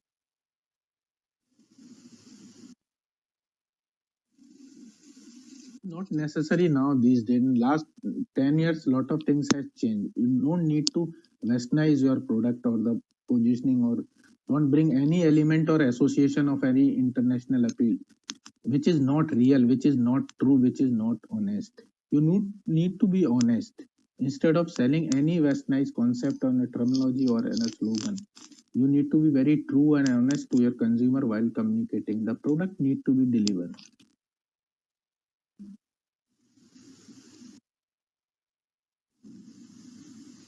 Uniqueness appeal. It doesn't matter that when you are competing with the global brand or international brand, that you started copying their proposition, their packaging, or their pricing, and you are riding only on the distribution. What you need to be unique and differentiator in terms of product offering and benefits, and uniqueness in terms of experiences. What actually the pain point or the problem or the consumer is looking for, the actual value you need to measure and believe your consumer that they are delivering a unique appeal, because you are sitting very near to your consumer, and you yourself first using your product while launching in market, so you understand consumer better.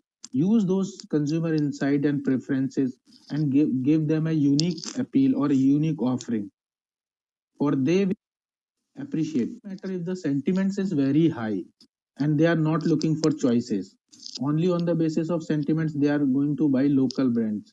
They need the choices, and you need to upgrade them in their experiences and in their aspirations also. You need to deliver better product instead of only delivering sentiments. Next is riding trends. This is for the food category, majorly for the food category. Riding trends for organic, Ayurveda, natural, wellness. COVID had taught us so many things. The current trend of organic and wellness nature nurtures further promises inclination towards local produce. And local means that organic, directly coming from the farms or produced very organically.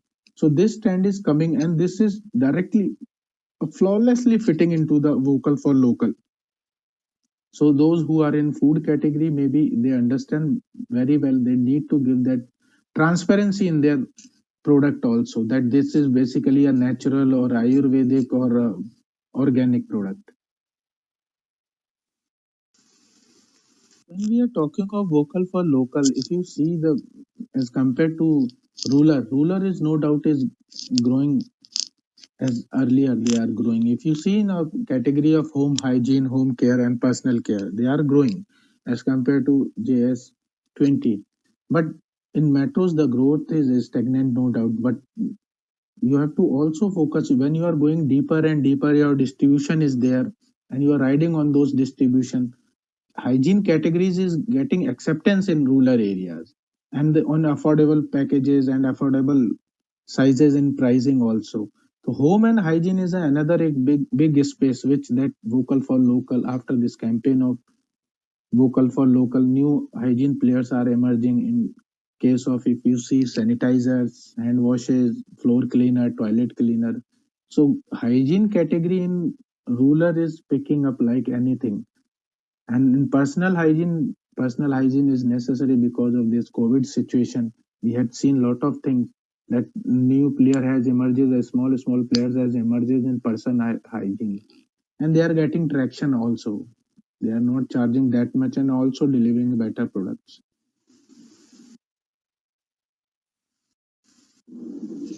So in the last categorizing preferences, you need to understand very well where this campaign vocal for local is gaining momentum, or where these sentiments are very high, and this numbers is again I am showing for FMCG and non-food. Non-food basically are categories of household care, personal care, and skin care and hair care.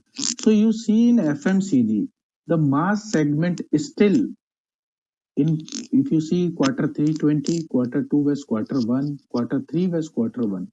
So if you see, they are still growing. So the sentiments. So you here, what I am trying to say here, you need to understand where is the opportunity, where are the big potential, and where the consumption is still there. So you need to balance out and balance out which is where you want to provide that offering. It's not necessary for you are going to launch a premium product and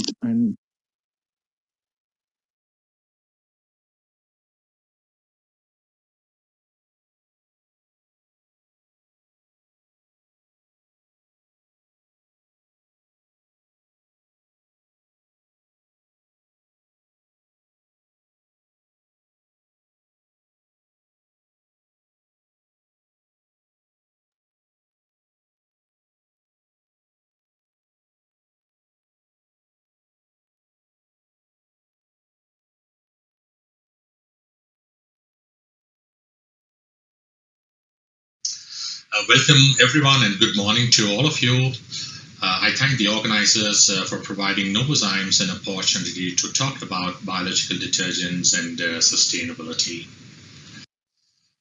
Novozymes' purpose is very strong and sustainability is deep-rooted in Novozymes. Our technologies and the space that we operate is about making the earth a better place. And our purpose, together, we find biological answers for better lives in a growing world. And the very first word is together because we believe we cannot do this alone.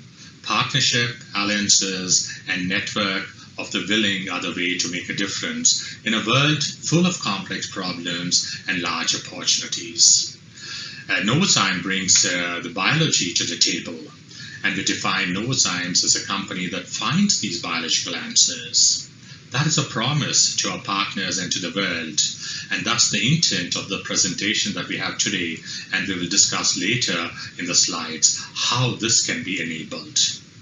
Our goal is that all people can thrive in the world in a balance, and we want to solve the toughest and the most urgent puzzles together with our partners. We believe in better lives in a growing world, and it's not a choice between better lives or a growing world, but better lives in a growing world. Well, water is a scarce resource, and over 2 billion people live in countries experiencing high water stress caused by water scarcity or pollution and affecting the quality of existing water resources. And there's a growing need for solutions to ensure clean and efficient water use. At Novozymes, our solutions present an opportunity to prevent pollution by replacing chemicals and enabling better treatment of water. And as an organization, we commit that in 2022, we aim to reach more than 4 billion people with our laundry solutions that can replace chemicals and thereby help protect water resources. And this is something that we have declared as our company's goal by 2022. Now, why is it important to take this journey of biological detergent? And answer that question in 4 fronts. And we believe that there are a number of trends which are driving towards increasing biological detergents. And one of those, the first one I'd like to cover, is increasing consumer activism and demand for greener products. And we're seeing a growing consumer demand for natural products and solutions that are both effective and gentle on the environment. And in response, there is a much larger set of new launches that are being done with environmentally friendly claims. And when we look at some statistics quantitatively, in 2019, we've seen that 52 launches or relaunches of detergents with environmentally friendly claims have been seen. And when we look at that from a 2016 perspective, it's about 2.5 times more and about 1.8 times more than 2019. The second point that I want to bring about here is the regulations. And Indian government has shown a very, very strong intent to decarbonize the country with greater focus on restoration of water bodies. And as part of this exercise, the government of India has banned certain plastic types and pesticides, and also recently moving towards improving environmental footprint. Further, regulations could have likely material impact on various industries, including the home care industry. And regulations in other markets provide a clue as to what could be on the offering and what can we expect. Right. And an example that I would like to share is an ingredient called 1,4-dioxane regulation that limits the content of 1,4-dioxane included in surfactants. And many surfactants that are produced are by ethoxylation, and after purification, there is still a content of 1,4-dioxane that is too high for the new regulation. And this practically forces many soapers move away from some of the petro-based surfactants that they have used so far. Now, the second one is the phosphate regulation, and I think there has been a lot which has been talked on this in many, many conferences. The third example, or the third trend that I would like to talk about is convenience. And from this point, from this perspective, e-commerce, convenience, sustainability are key drivers behind the move to more compact products. And manufacturers can save a huge amount of packaging material, transportation costs, and the amount of chemicals used through this mode. The last one, or the fourth trend I'd like to point out, is in the economics of all these things. Consumers demand sustainable products and are also willing to pay a particular amount of premium for this.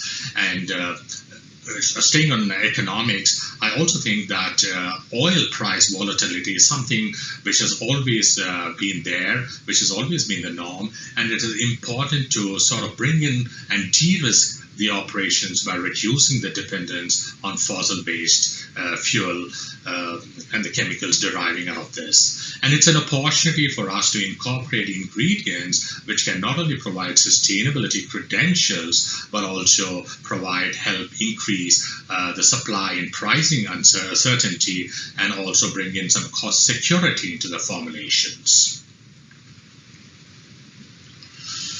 Let's looking at this slide, I think definitely enzymes is an example that I would like to bring about. And enzymes can reduce the environmental footprint across the value chain. And there are many pointers towards this in terms of less petroleum-based materials that can be used, wherein we can look at surfactant replacement with enzymes without compromising on the performance. And enzymes can help in compaction, less energy use because of the replacement of surfactants with enzymes, which also means that your spray drying quantity actually gets reduced because enzymes as an ingredient can be added post spray drying. Outside this, it is also about less packaging. Compaction enabled by enzymes could help reduce primary and secondary packaging material use. And what is worth to be pointed out here is that sometimes compaction might also help enable other type of packaging design and materials, such as small boxes or stick packs, and which can also then reduce and save costs, and also enhance user experience. The last one is about less transportation kilometers, and enzymes enable compaction and has seen that less volume and weight of ingredients are needed to be moved around, and this could reduce transportation frequencies. The next point is about less greenhouse gas emissions and also about less water used. And in a country like India, cold water requirement or room temperature washing is very much the norm, and this can be enabled by the usage of enzymes, especially important for a country like ours, which is typically used to cold water washing. And also enzymes helps in making sure that the temperature ranges that are seen in a country like ours, which are quite high, and where in winters you have temperatures going down to sub-zero levels, and in summers going up to 45 degrees. The incorporation of enzymes actually helps ensure better robustness in the detergents. We've also seen that enzymes can help less rinsing or reduce the number of rinses, which is enabled by lowering the surfactant. And our internal studies show that the hand wash consumers tend to rinse one cycle less with some amount of surfactant replacement, and one rinse cycle means quite a lot of water when you add up the population of the country that we have. Substitution of traditional chemistry with enzymes results in an improved environmental footprint, and these can be related directly to the UN SDG goals. Two goals that can easily be related here. One is SDG goal number 13, wherein the production of enzymes as well as surfactants have an impact on climate because energy is used for both producing and transporting throughout the value chain. Reducing surfactant percentages in detergents reduces carbon dioxide emission thanks to the efficiency of the enzymes.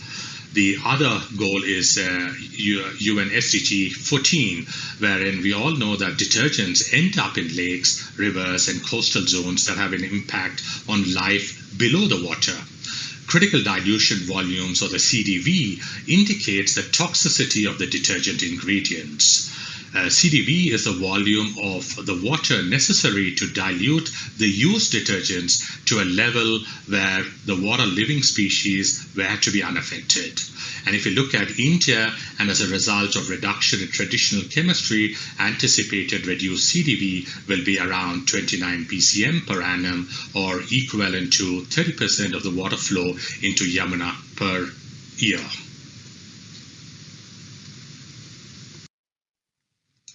And this presents a unique opportunity and forces a question upon our manufacturers leveraging the available ingredients optimally to improve the sustainability footprint. And few examples that I want to share that lend credibility are the 7th generation brands. Talking specific about the 7th generation fresh citrus laundry that has been new to the range. The USDA certifies that it is 97% bio-based and has been designed to fight stains, feature scents from real ingredients, including 100% essential oils and botanicals, features 0% synthetic fragrances, dyes, and artificial brighteners. It has also been kosher certified. It is suitable for high efficiency washing machines and is also claimed to be formulated using safe and effective plant-based products that work. The next example is about the whole range in Tesco EcoActive range, and in this range this has been made with plant-based, non-toxic, biodegradable ingredients, which also includes the washing up liquid, 2 fabric softeners, 2 laundry detergents, toilet cleaners, and also a multi-surface cleaner. And all these products also have been independently tested and certified by EU. The third one is about Clar laundry liquid. Here, Clar is sort of coming across with for colored and white fabrics, and it is said to be free from unnecessary chemicals, unnecessary ingredients, perfumes, optical whiteners, and colorants. And this is a vegan-based product, and is said to remove grease, stains, remove and inhibit bacteria and mold, and also to help retain colors. And to top it off all, it is also made using wind power, something which is very, very cool and interesting. And these examples demonstrate that it is possible to get into a bio-based product and as high as 90%. Now, if you look at the claims and the certifications around these, independent regulatory authorities in these countries are also helping them qualify these products, which again lends credibility to the consumers and builds trust into the brand. And I'm coming to the last slide, and this is to conclude. It is possible that we can make 100% biological detergents, and I would like to invite you to partner with Novozymes for a quest towards increasing the biology in your detergents. I'd like to end up by showing a small video towards this invitation.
Thank you, and let's make it happen.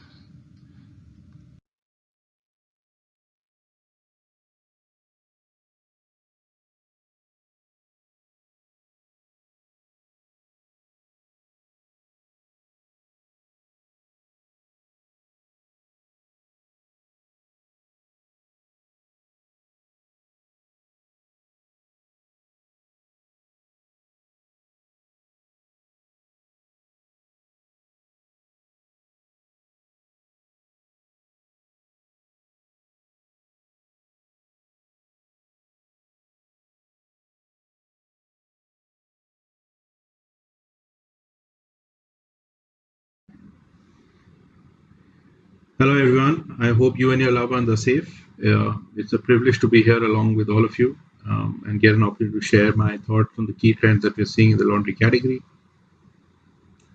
Thank you very much for having me. Let's get started. So in the FMCG industry, change is a given, and change is not new for P&G, as the company has been around for over 180 years.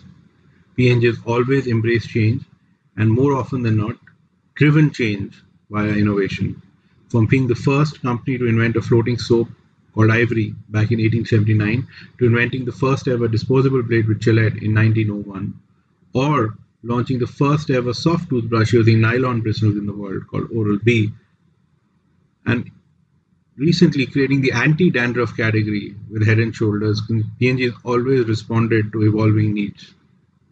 We have a rich history of innovation in the detergent category as well.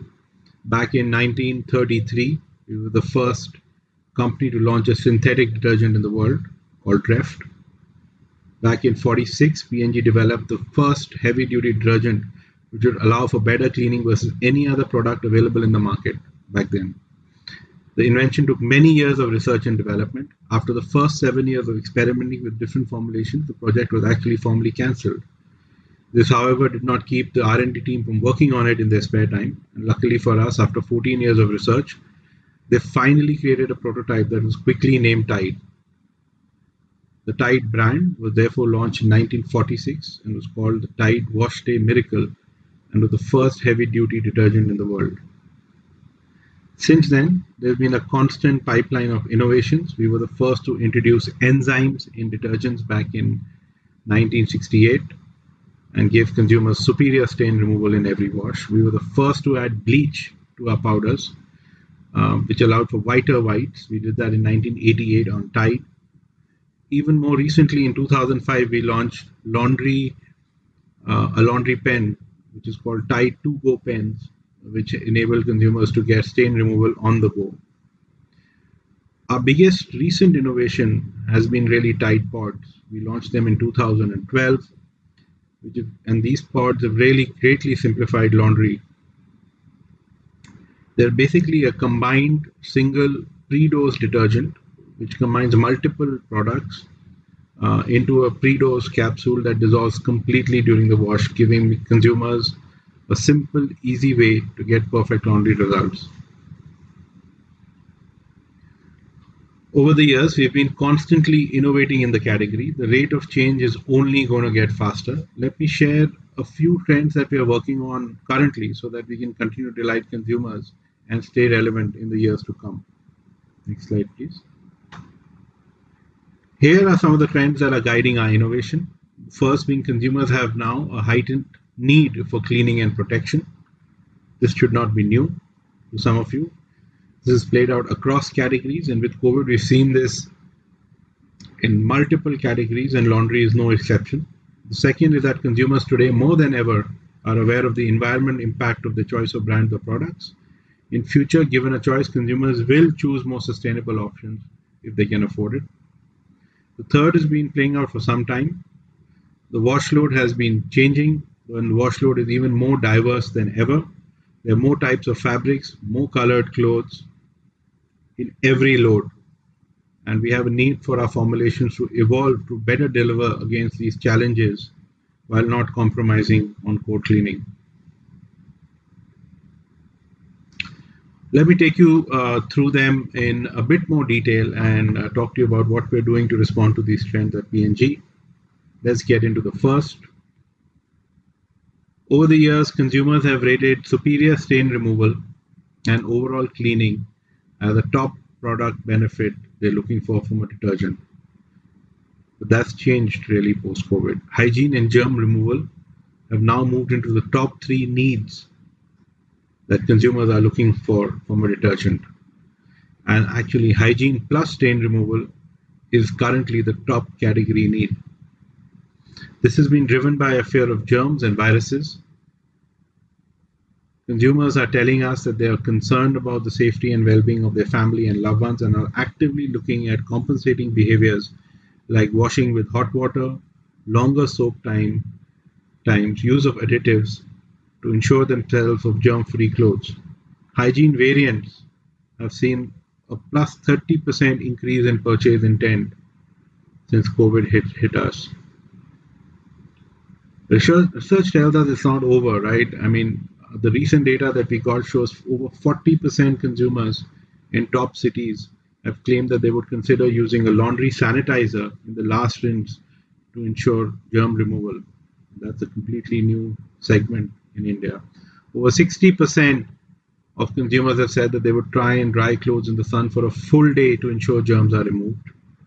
Consumer habits in terms of segregating clothes has changed. Consumers now wash their outside clothes separately from their home clothes, and they soak their outside clothes for up to an hour to ensure germ removal. So now there's a new classification called clothes that you wear in the house and outside, and they typically consumers have started washing them separately and treating them separately.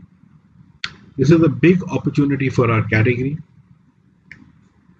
We need to ensure that the benefit that they're seeking is catered to, either by upgrading our base offerings or by introducing newer forms. It's very likely that with time, This will transform from being an add-on benefit to a core benefit that they expect from all detergents. And that's exactly what we've tried to do. We've recently upgraded our products to respond to this new emerging trend. The new Ariel and Tide Matic anti-germ propositions give consumers the reassurance of the best stain removal, along with the reassurance of a 99.9 germ removal with every wash. Have a look at the communication we just put out on Ariel. Papa, Mama, look. ओहो, अरे ये जिद्दी दाग लग गया। वहाँ जिद्दी दाग ही नहीं, जर्म्स भी हैं, जो बाहर से कपड़ों के साथ घर आते हैं। इसीलिए आई ट्रस्ट एरियल। इसके ऑक्सी फाइटर्स जिद्दी से जिद्दी दाग और जर्म्स अंदर से निकालें। यानी नो जर्म्स और नो दाग in just one wash. Moving on to the second. Next slide, please. With each passing day, consumers are getting more aware and conscious of the clothes that they are making, the choices that they're making, and the clothes they're wearing, and the impact that they have on the environment, right? I don't think our children will ever experience a Diwali like we did when we were young, because we now know better and are more aware. Now and in the years to come, consumers will favor brands that are greener and are better for the environment. With P&G, we believe better for the environment is also better for business. We believe consumers in the future will actively start deselecting brands that are bad for the environment or consume more resources. Brands that consume higher energy or need more water put pressure on the end consumer's limited resources. The preference for resource-efficient brands, be it in laundry or other segments, will become even more eminent in the post-COVID recessionary environment. We believe our brands can be a force for good and a force for growth. Consumers are increasingly opting for brands they feel share their values and beliefs. Over 9 out of 10 consumers feel better about a brand which supports a social cause or an environmental cause. 5 out of 10 would buy on the basis of shared values and beliefs. Sustainability is expected to stay on the radar for at least the next decade and more. Not just for consumers, but also other stakeholders.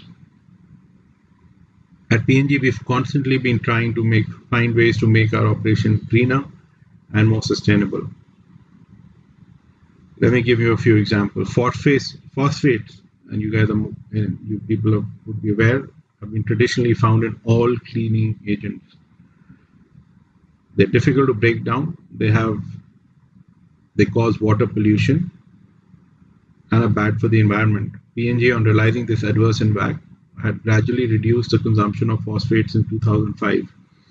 In fact, in 2014, back in the day, P&G announced its commitment to eliminate phosphates completely from its laundry products within 24 months. In 2015, we achieved our target. We became phosphate-free globally. Even today, Tide, Ariel are phosphate-free brands. Not every one is there yet. But I think just recognizing the trend and acting in advance has helped us as well as the environment. Compaction. P&G has been in the forefront of leading compaction on detergents. Many of our new forms like pods, which I talked about, are concentrated forms. They reduce the overall environmental impact. They require a lesser carbon footprint. They're compact, easy to transport, store, and manufacture. Another key trend that we picked up, especially for premium audiences, is the need for convenience, right? And while they're good for the environment, they're good for consumers too. Consumers are always on the lookout for making the laundry easier, making that chore more simple without compromising on results. To cater to that, P&G has pioneered the creation of the new segment called pods. We just launched this innovation in India last month. We now have Tide and Ariel pods in India as well. Pods essentially have different chambers that dissolve in the wash and work together to give an ultimate 3-in-1 benefit to consumers. They provide superior cleaning, stain removal, and brightness in a simple, easy to use format, making it a delight. We are committed to reduce plastic waste and use our resources to actively work with partners to find sustainable and effective packaging solutions that reduce the use of plastic and the use of single-use plastic. Our plants continue to work towards reducing their environmental footprint. All our plants are zero manufacturing waste to landfill in India. In the last 5 years, our Bhiwadi plant has reduced its footprint by over 50% on energy, water usage per unit of production, emissions, waste generated through the manufacturing process. Our Baddi plant has reduced water consumption by over 72%, CO2 emission by over 90% over the last 5 years.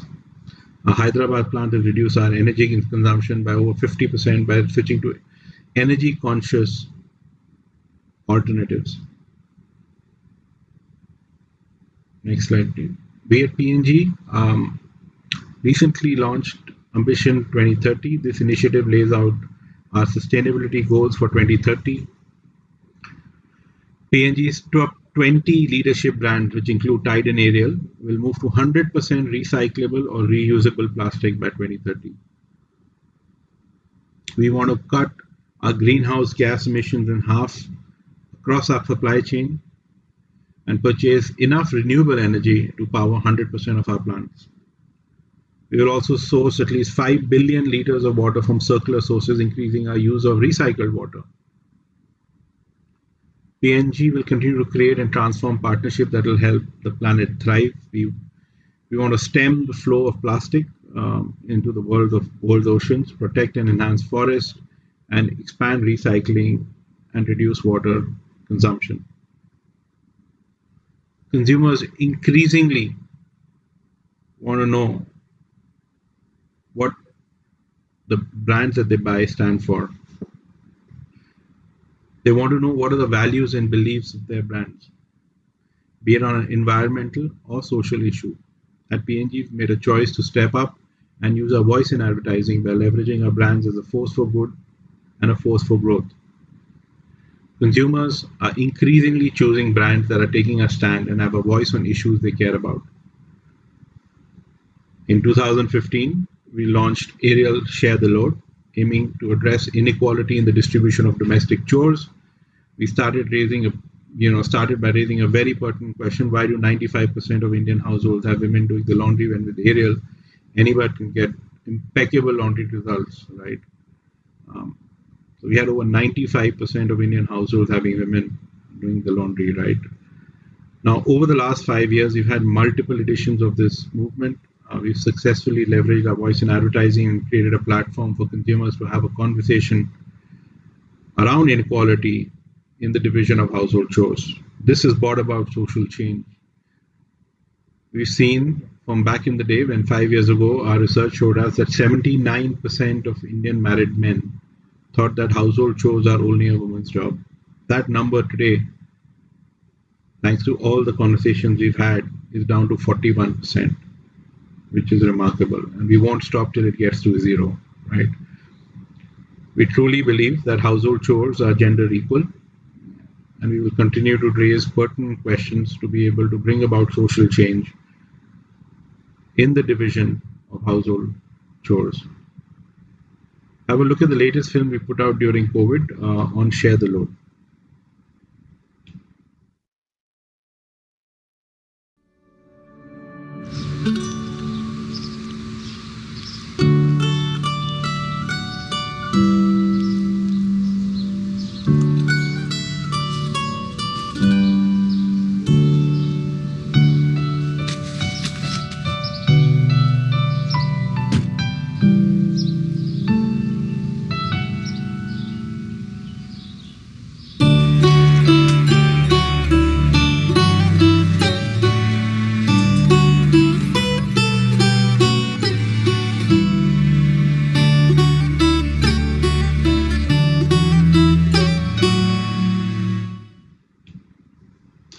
Moving on, last but not the least, clothes are changing and therefore consumer loads are changing.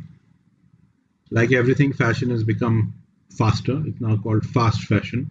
Consumers want reasonable options, and therefore the quality of fabric used for fast fashion is much cheaper versus what it used to be in the past. Use of polyester, synthetic materials in garments has also grown rapidly.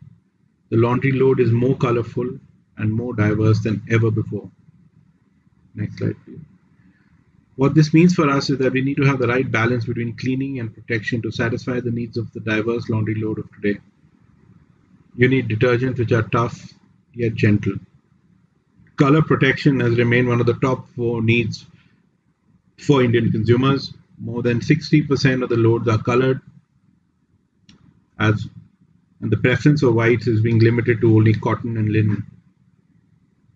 Consumers have shown the tendency to reduce sorting. The practice of sorting whites and colored clothes is reducing. Unless they really know that the clothes will bleed, they don't really care to sort clothes into different wash loads. 50% of consumers have called out that they need their detergent to protect color over washes. Fading, especially of expensive clothes, is a big tension point and a driver for them to switch brands. Consumers expect detergents to protect the colors and vibrancy of the expensive garments, yet they do not want any compromise on core cleaning, stains, or germ removal or dirt removal.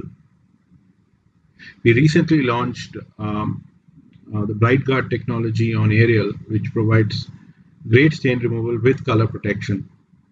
The technology prevents deposition and prevents garments from fading time after time.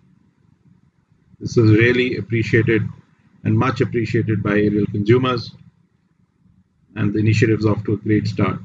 On top, the newer forms like liquid detergent and pods also aid in color protection. Unlike powder detergents where the likelihood of residue is higher, liquid, which is now the fastest growing segment in the laundry category, helps maintain better structure, better color, and stretchability. So wrapping up, the external context, as we talked, is rapidly evolving, and to keep pace, it's important we embrace change while keeping the consumer at the center. With the economy slowing down, consumers are more value conscious than ever. So making sure our products provide what they value, be it hygiene, color protection, or sustainability, will help us all stay ahead. Thank you very much for having me. Hope you have a great day. Thank you.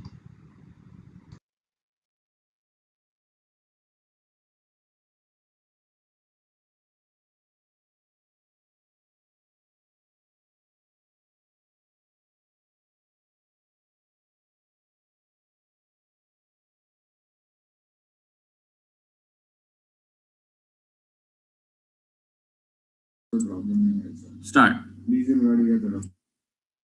Development on sustainable home care products. Apart from food, home care products contribute a quantum of our basic needs. While catering to its growing demand, effort is on to sustainable development of home care products relatively into air, land, and water bodies, which are of prime concern. Towards the Go Green movement, I have listed a few: natural and sustainable ingredients, eco-friendly packaging, air and water conservation, reuse and recycle of waste, and re-engineering of process techniques that would pave a way to achieve pollution-free, friendly air.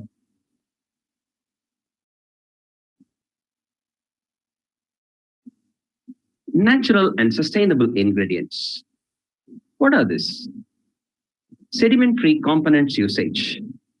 This is to avoid blocking drains and pathways of wash water and incrustation onto fabric also. Second, plant-based materials friendly to aquatic life.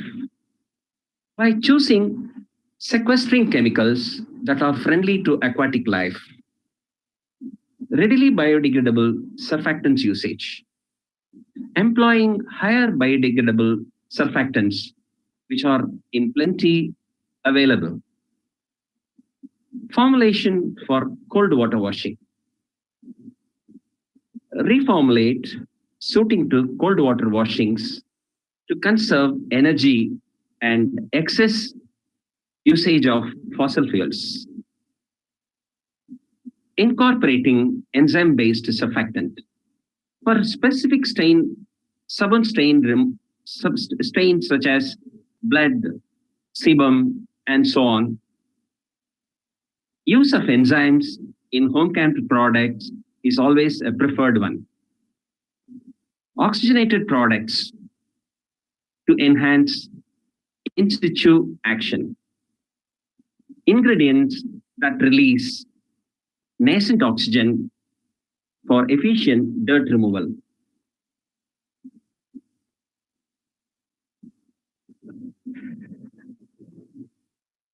Eco-friendly packaging. Compact packaging. Where the world is embarking on smartphones, smart TV, and smart cars, why not in smart packaging such as tablets, capsules, compacted cakes, thereby enjoying several benefits in packagings, in transport, in storage, and so on. Usage of biodegradable plastics. A decade of research is on to inject oxygen in polymers for easier cleaving to enable faster biodegradation. Usage of plant waste, clay, glass, and ceramics, and so on. This would, by employing unique packaging such as plant waste, the above said clay, glass, and ceramics, to promote sustainability. Manufacturing concentrates instead of dilutes. Where concentrate home care products be used, why to rely on diluted ones which deter benefits in compact packaging, storage, and transport? Bio-friendly printing inks and dyes.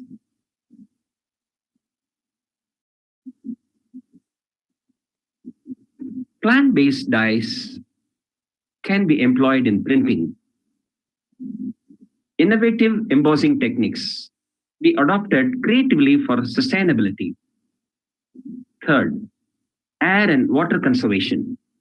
Adopting to SO2 pollution-free technologies by advanced technologies available to achieve zero SO2 emissions. Bio-friendly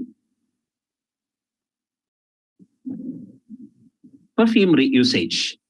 Perfumes do mask chemical odor and impart a pleasant feel. However, biodegradable perfumes are skin-friendly, and that could be our preference.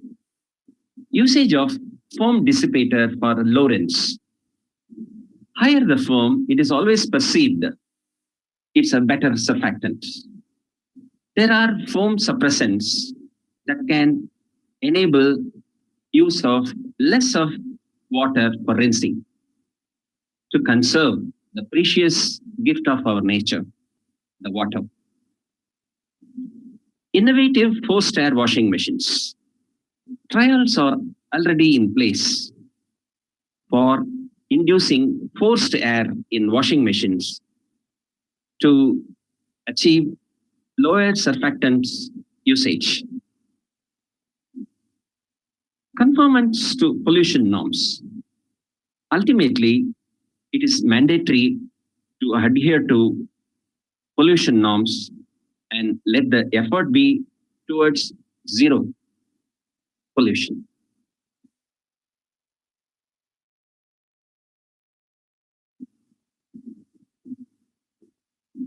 Reuse and recycle of waste. Recyclable plastic material. Beach plastics are the current trends set by the major players, and it is a great beginning indeed. Shifting to paper and metal packagings is a better option in packaging where reuse and recycle is much beneficial. Ensuring irrigation-friendly wash water release. To make it happen, the wash water is to be pollutant-free and suitable for irrigation.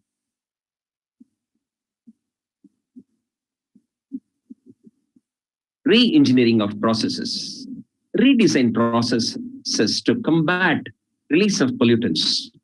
Adopt to advanced technologies to meet stringent pollution standards. Adopting to efficient product conversions. By adopting conventional methods, if we are able to achieve lesser conversions, it is better to go in for manufacturing techniques that would give enhanced conversions. Heat recovery technique to minimize energy use. Recover heat to conserve energy at every stage of production to conserve fossil fuels usage. Produce high active content home care products to realize huge returns by way of minimized packaging and hidden advantages. Paradigm shift in innovative processes. Relook and redesign processes to improve efficiency in productivity and performance.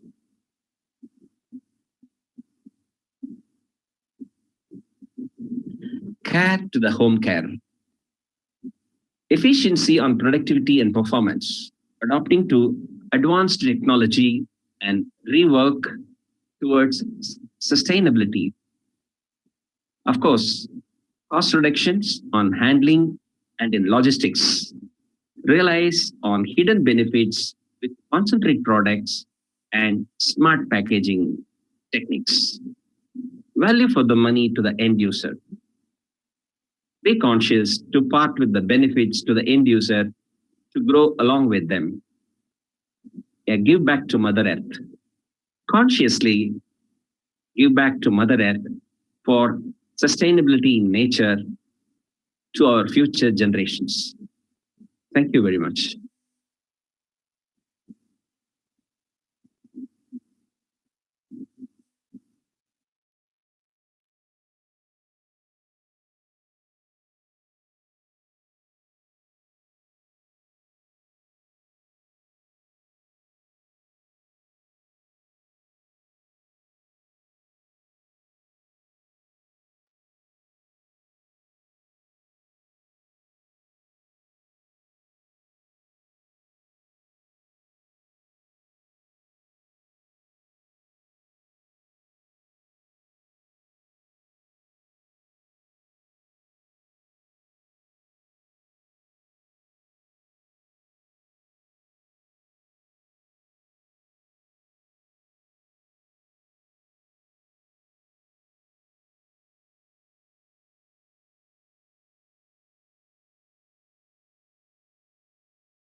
Well, good afternoon, good morning, friends. I think we have had a good first two sessions. I must thank Dr. Vijay Bambulkar for conducting the second session extremely well. I also thank all the speakers for their contribution and use with the members. I will now, we are waiting for the Honorable Minister of Micro, Small and Medium Scale Enterprises and the Minister for Road Transport and Highways, Mr. Nitin Gadkari, Honorable Shri Nitin Gadkari ji, to join and start the program for the second half before we carry on the session 3, which is on the which covers additional facets of the home care industry. So thank you very much.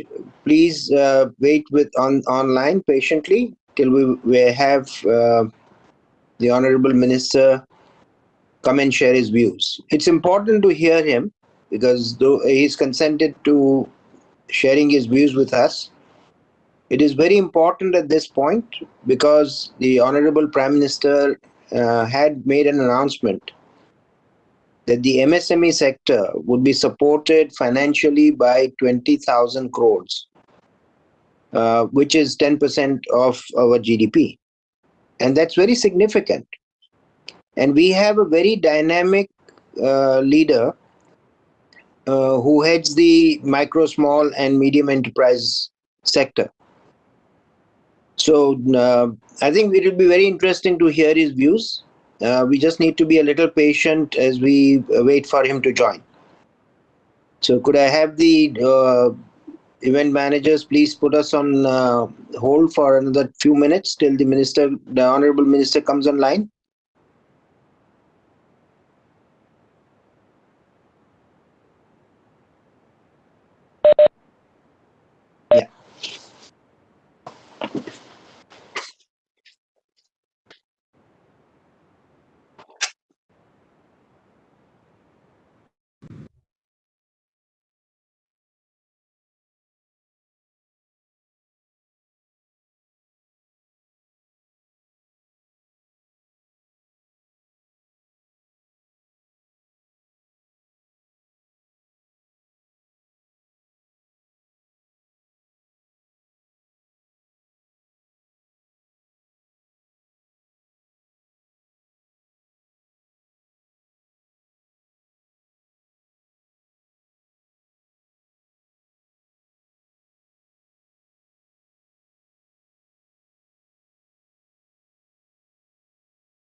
Namaskar, sir.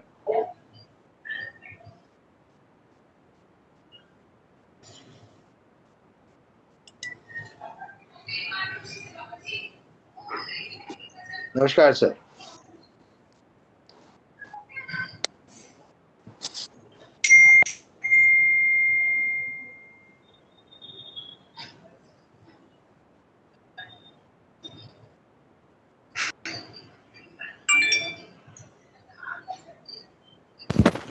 आप शुरू कर सकते हैं.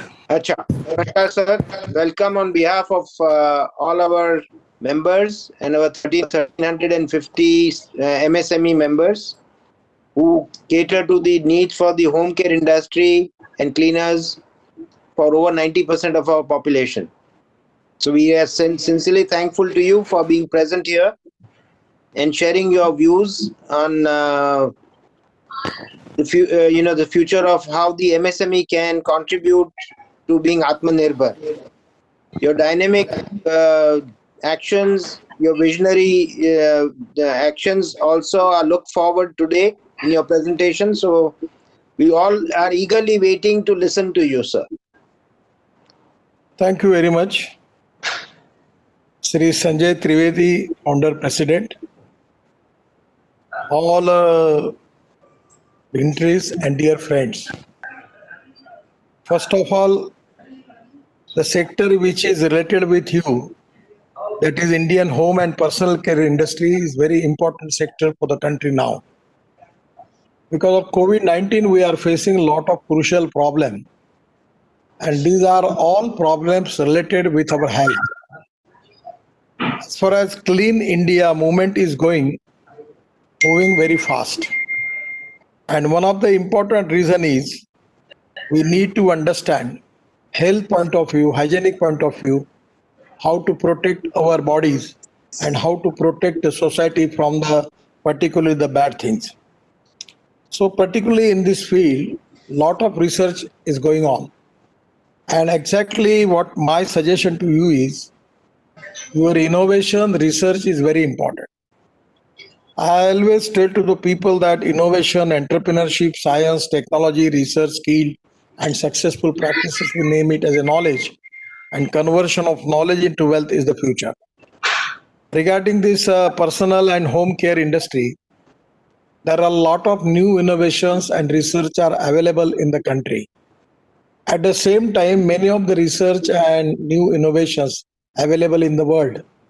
My suggestion is, first of all, we have to make research in our country by which we can give a sustainable and alternative solution for personal care and home care for the people by and large. But at the same time, if we don't have any solution, we can make joint venture and collaboration with foreign technology and foreign companies also. We need to understand as far as the cost is concerned.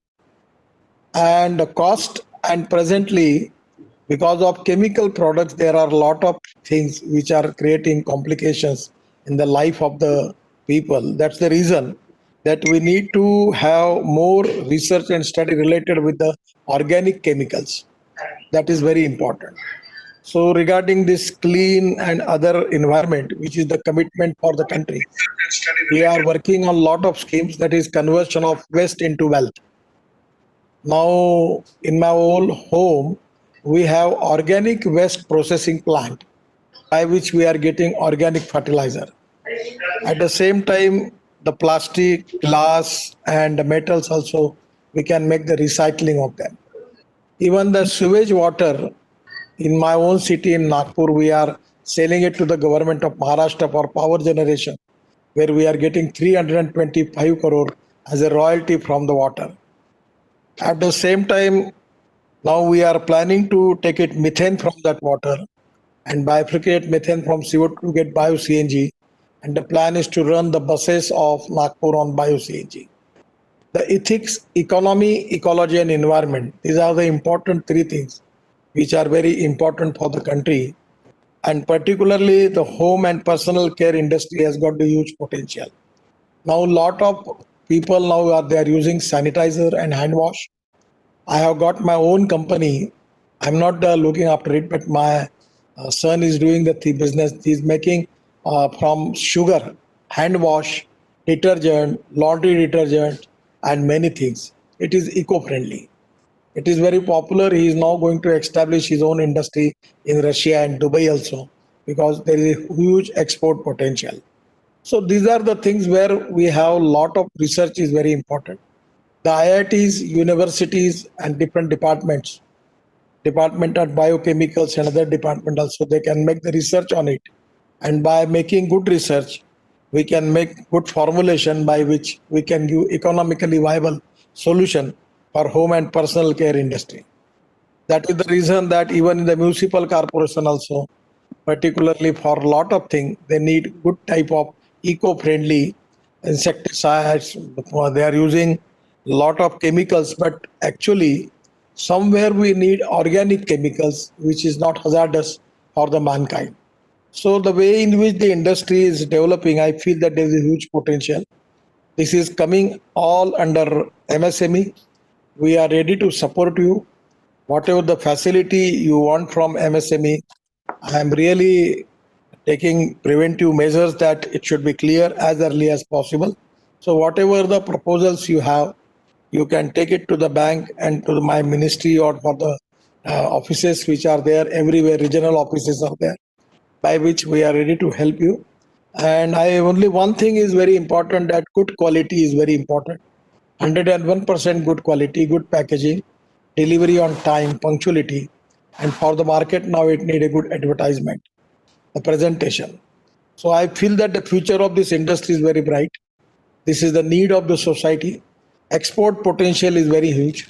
As far as Atmanirbhar Bharat, that is the mission of our government and the dream of our Prime Minister.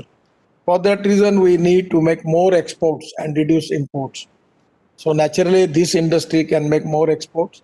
That is also in the interest of the country. And we are ready to support you.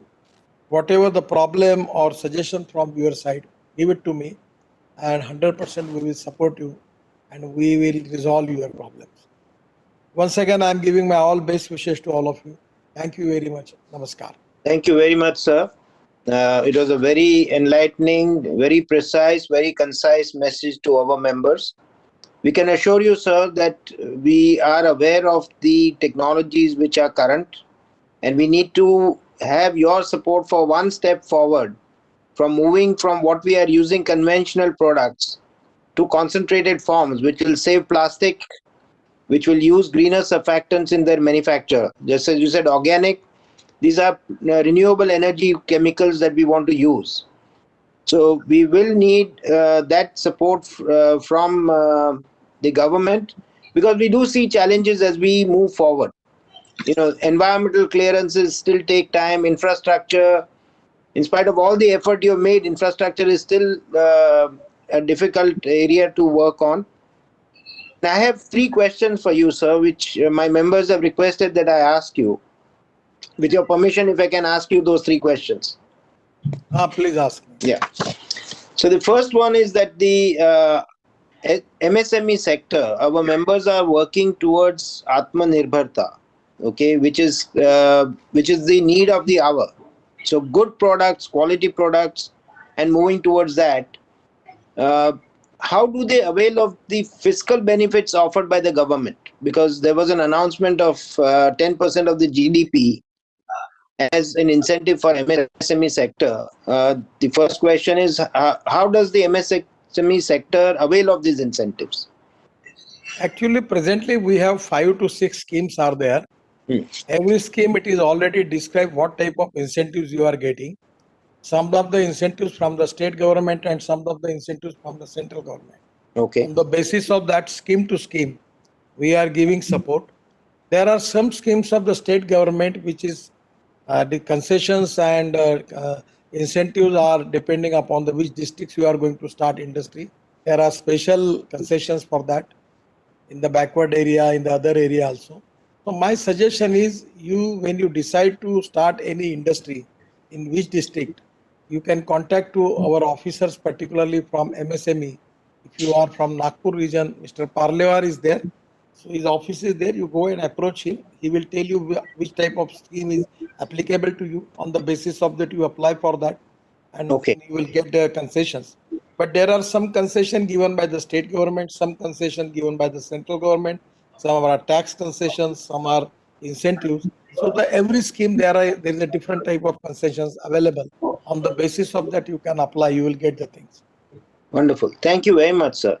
One of the second question which we have seen is when the MSME sector tries to make products, and I did face this challenge when we took your support for moving the sanitizers, cleaners, and disinfectants to the essential category. They were not in the category when the lockdown was announced. One of the things is getting environmental clearances. It's very difficult, sir. My suggestion is there are two parts. First of all, for environment clearance, what are the problem on state level and central level you are facing? Please tell me in detail. Make one paper and note related with the state government problem, and other note is related with the central government problem. And the other thing, what you are telling, second point was? No, so the environmental clearances, and the second one was the infrastructure and the way of doing business.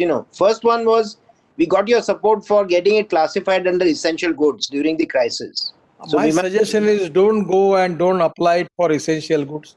Many times government make a lot of restriction on essential goods. Okay. And it will create a problem for you.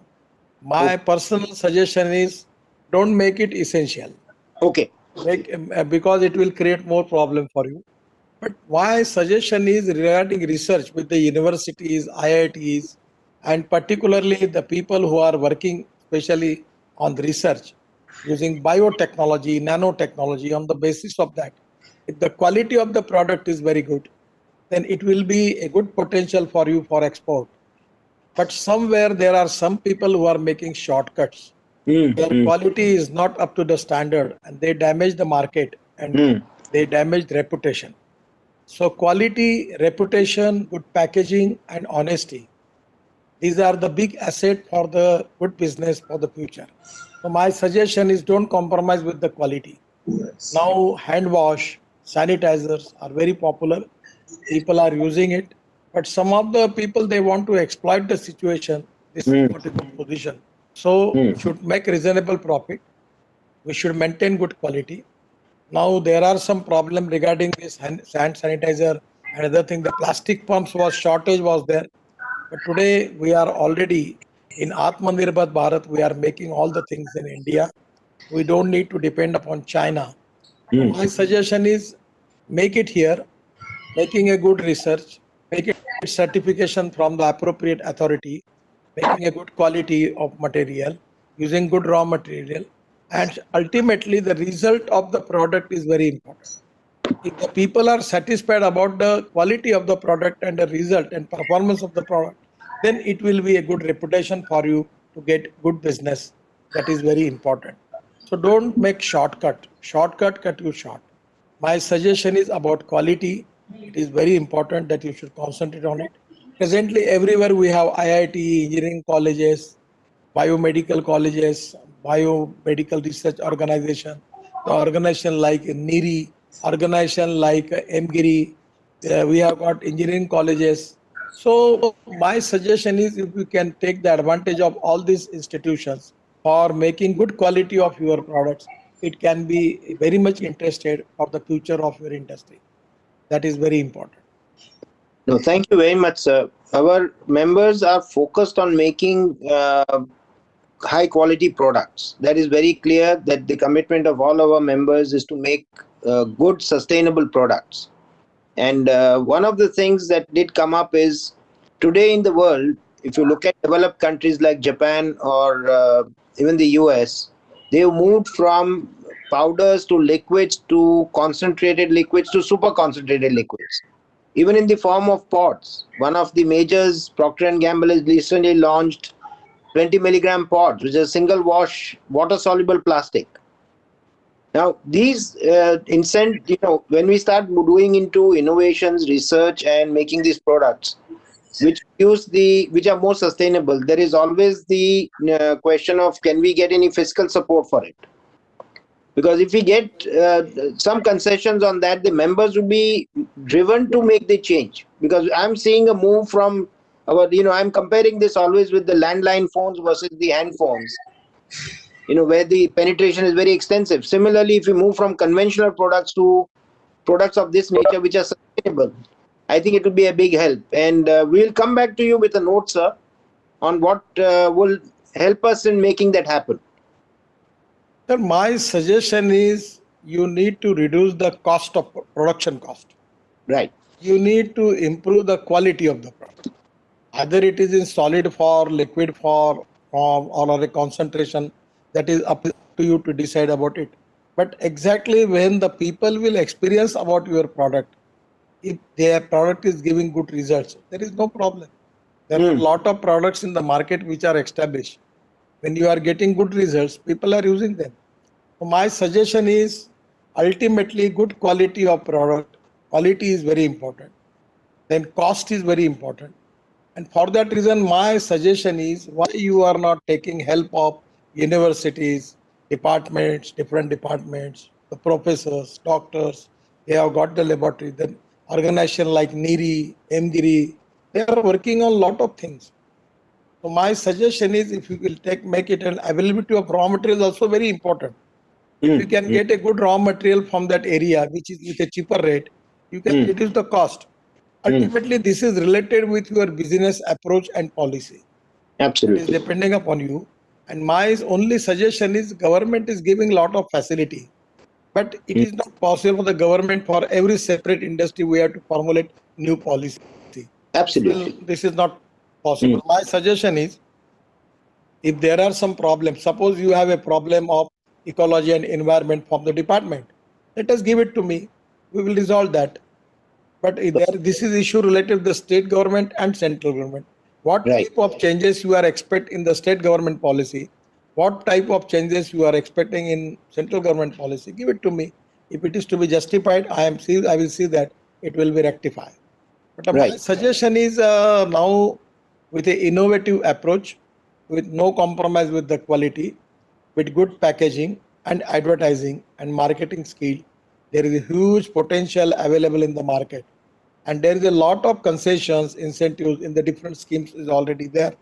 Even using of raw material, depending upon the which area your industry is there, what type of material is available. And the second important thing, there are a lot of byproduct. And if you can make byproduct, then your cost will be less. For example, we are making ethanol. Basically, we are making ENA and ethanol. Ethanol based product, if we can make it, can be easy for us to make it because already we have got a production of ethanol. Suppose anything is there which is methanol, you are based, the products are based on methanol, you can make, then the industry of methanol will support you. So my suggestion is with your research, you can with the exact correct formulation, you make a good quality products which people are expecting and resolve their problem. If the people are satisfied, nothing like that, you will get lot of orders and good business.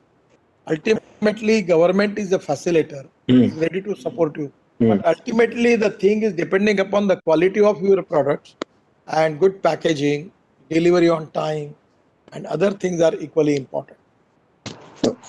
No, absolutely, sir. You have given a very clear message to all of us. In fact, our members who are some of the seniors, so we've got majors like Procter and Gamble, Ghadi, and Unilever as our members. They are already interacting with the university. So our next step will be to connect our small scale industry. My suggestion is today the Lakshminarayan Institute of Technology in Nagpur, for example. Nagpur University is here. You come to me, I will talk with the Vice Chancellor, I will talk with the director. Even in the VRC, Dr. Padole is there. Even in our MGIRI, we are making a lot of research there. The NIRI director was actually day after tomorrow, probably I'm going to NIRI for a function. So NIRI can be helpful to mix different type of product. They have got a good research. Problem is there is no cooperation, coordination and communication between the stakeholders. That is a problem. As an association, I am expecting from you to maintain a good relationship with all concerning stakeholders by which it can be more useful for you. No, we are committed to that, sir. We are committed to a better India. We are committed to a cleaner India and offering products which are not only sustainable but cost effective in performance. So that's a clear commitment to you. I will note all this and share it with my members, your messages, and we'll also collectively come back and see where we need your help. Thank you. All right, sir. Thank you very much for spending time. Because of COVID-19, now presently you have got tremendous market potential. Absolutely. Depending upon your skill, your quality, that you can capture the market. Huge potential is available. Absolutely. We have seen the growth of over 100%, 150%. So you are absolutely right, sir. Thank you. Right. Take care, sir. Thank you very much for being with us. Thank you.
So yeah, mic is on.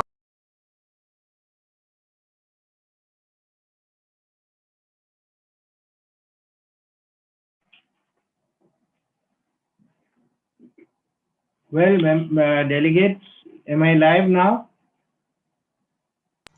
Yes, sir. Okay.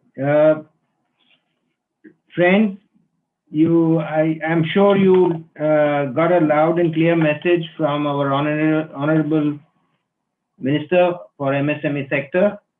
His emphasis on making products which are of quality, which are sustainable, and offer lower cost and performance as the key drivers for change. One of the things that he also mentioned, and we will summarize this in a white paper and circulate it to all our participants as well as members, is the need for innovation. So there were some very good messages given by the government, and we do sincerely appreciate the gestures which are the messages that he has given us on what we should do next as an industry to improve the health and hygiene of the community and to move towards the Swasth and Swachh Bharat, which are the programs launched by our Honorable Prime Minister. So there is a positivity today. There is a market demand, and I think it is time for all of our members to be innovative and take up the challenges. The association will be more than happy to support what you need in terms of networking with the different universities and connecting with the different centers. And as a first step, I will connect with Mr. Thakral, with LIT, to see how our members can benefit from there. To carry on with our programs and not to eat into the lunch session, we have already taken time, and I think we're getting close to lunch. I would like to launch the next third session on business challenges and strategies for being Atmanirbhar, which was addressed by our Honorable Minister of MSME, Shri Nitin Gadkari ji.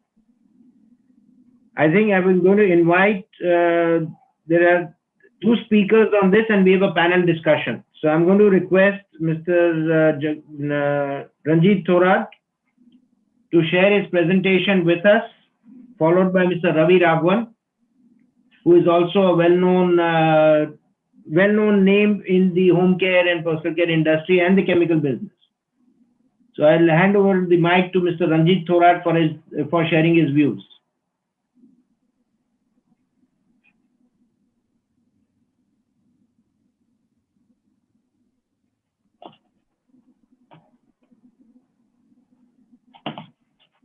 Good afternoon to all. Today, my topic is Atmanirbhar for MSMEs, why and how we can achieve it. Atmanirbhar is a new keyword, a one-word phrase given to us, the people of India, by our Prime Minister Narendra Modi ji. At the outset, it seemed like you are on your own, tum tumhara dekh lo, to many of us. But giving it some more thought and considering from where our Prime Minister is coming from post this COVID situation, it can be said that our country's leader wants to warn all of us that such situations may come again and again, and we all need to strengthen ourselves, as it is going to be the survival of the fittest. We, the business community, the MSMEs, the entrepreneurs, contribute towards nation building. During the COVID pandemic, many of our regular equations became useless and we all had to adjust to the new normal. New unimagined challenges were confronted in these unforeseen circumstances. It was a situation where one had to choose between life survival and business survival. Fear of getting infected and then infecting our family members if we go out to work, or fear of loss of revenue if our businesses remain closed. And then there were n number of problems like raw material shortages, manpower shortages, transportation, logistic challenges, and closed markets due to local lockdowns. In spite of such obstacles, our Prime Minister expects, and there's nothing wrong in it, that we, the business community, must find ways to overcome these challenges and continue contributing towards nation building. So now, while formulating our strategies for being Atmanirbhar, I see two fronts to work on, external and internal. External, I would say, we faced a lot of raw material shortages during this COVID due to import blockages. Many businesses suffered because they were dependent on inputs. A strategic shift needs to take place here, where we should find import substitutes and use these indigenous products, indigenous inputs. This I see as a business opportunity, a huge business opportunity to start manufacturing good quality indigenous products as substitutes for imported raw materials. They say, when one door closes, God opens another window for you. I would add that there is always a way, and we should always look towards it. Another external factor I think our Prime Minister meant by being Atmanirbhar is that he wants us to stand on our own feet now.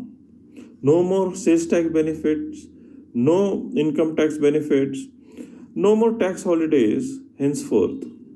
Our government can't afford to continue providing crutches to businesses forever for fear that we, the MSME, will never realize our own potential.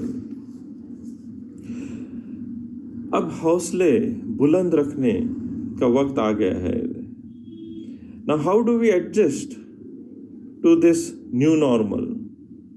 By working on the internal front, becoming strong from within, Kim Woo-chung, the South Korean business leader, mentions in his famous book, All Roads Are Paved with Gold, that he wishes to manufacture at least one product in his factory which will be considered the best in its category in the entire world.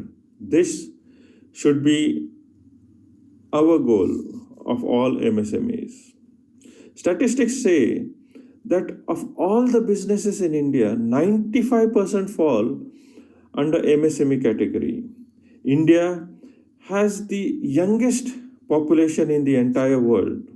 So imagine these 95% business MSMEs led by motivated young leaders, they can propel India to its pinnacle.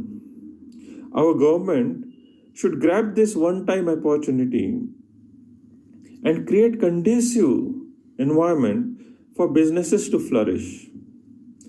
Tax exemptions is not the only way, but MSMEs can surely get motivated if they are respected publicly, if they are appreciated openly for complying to timely tax payments, for expanding manufacturing facilities, thereby expanding businesses and generating employment. As I mentioned earlier, that 95% businesses in India fall under MSME. So focus on their growth will turn around India's economy. Our soap detergent industry also need to switch to new inputs like oleochems, glucosides, plant-derived surfactants to become Atmanirbhar.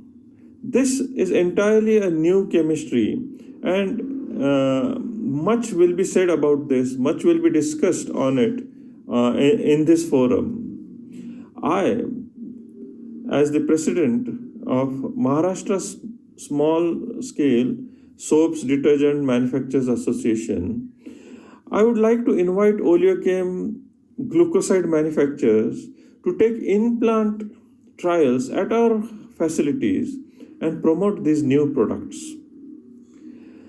I will thank you for giving me the opportunity to share my thoughts.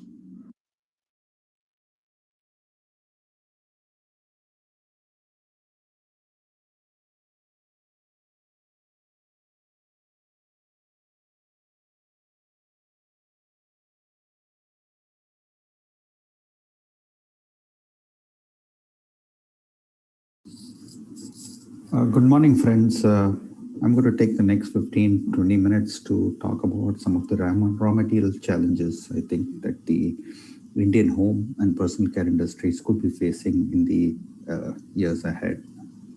I will be coming essentially from a surfactant perspective, and I will be dwelling on some of the key surfactants which are used in India, and then turn my attention to the raw materials needed to make them, with the focus just on two of them, LAB and ethylene oxide.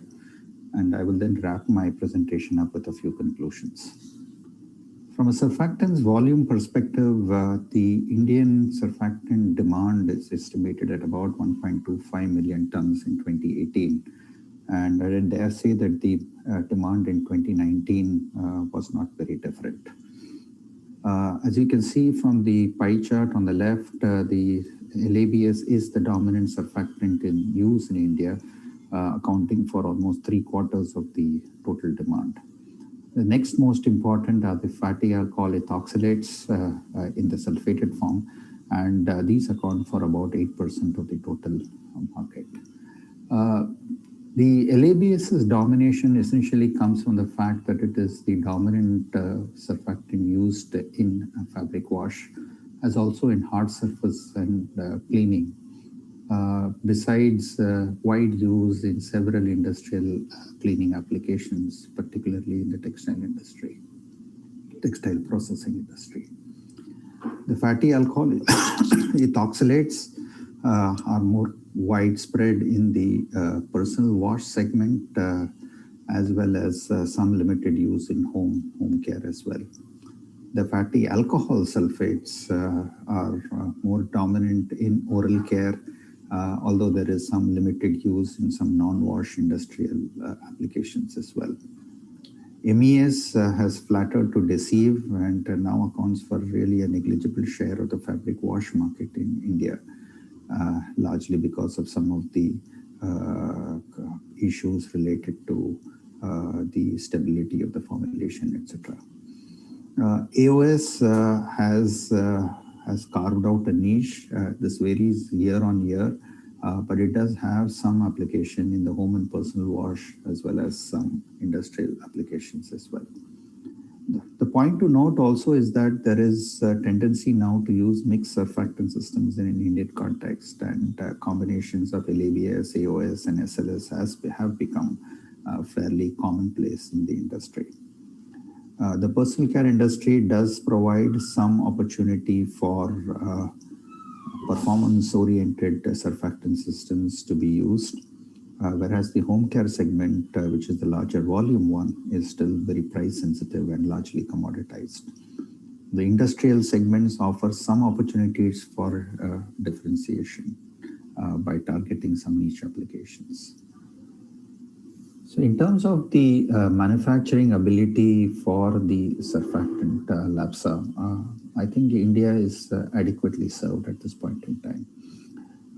In terms of the capacity to make about 90% LABSA, we have about 1.25 million tons of capacity installed in the country across several producers, whereas the higher concentrated 96% grade is produced by a handful of people, and about 250 KT of capacity exists.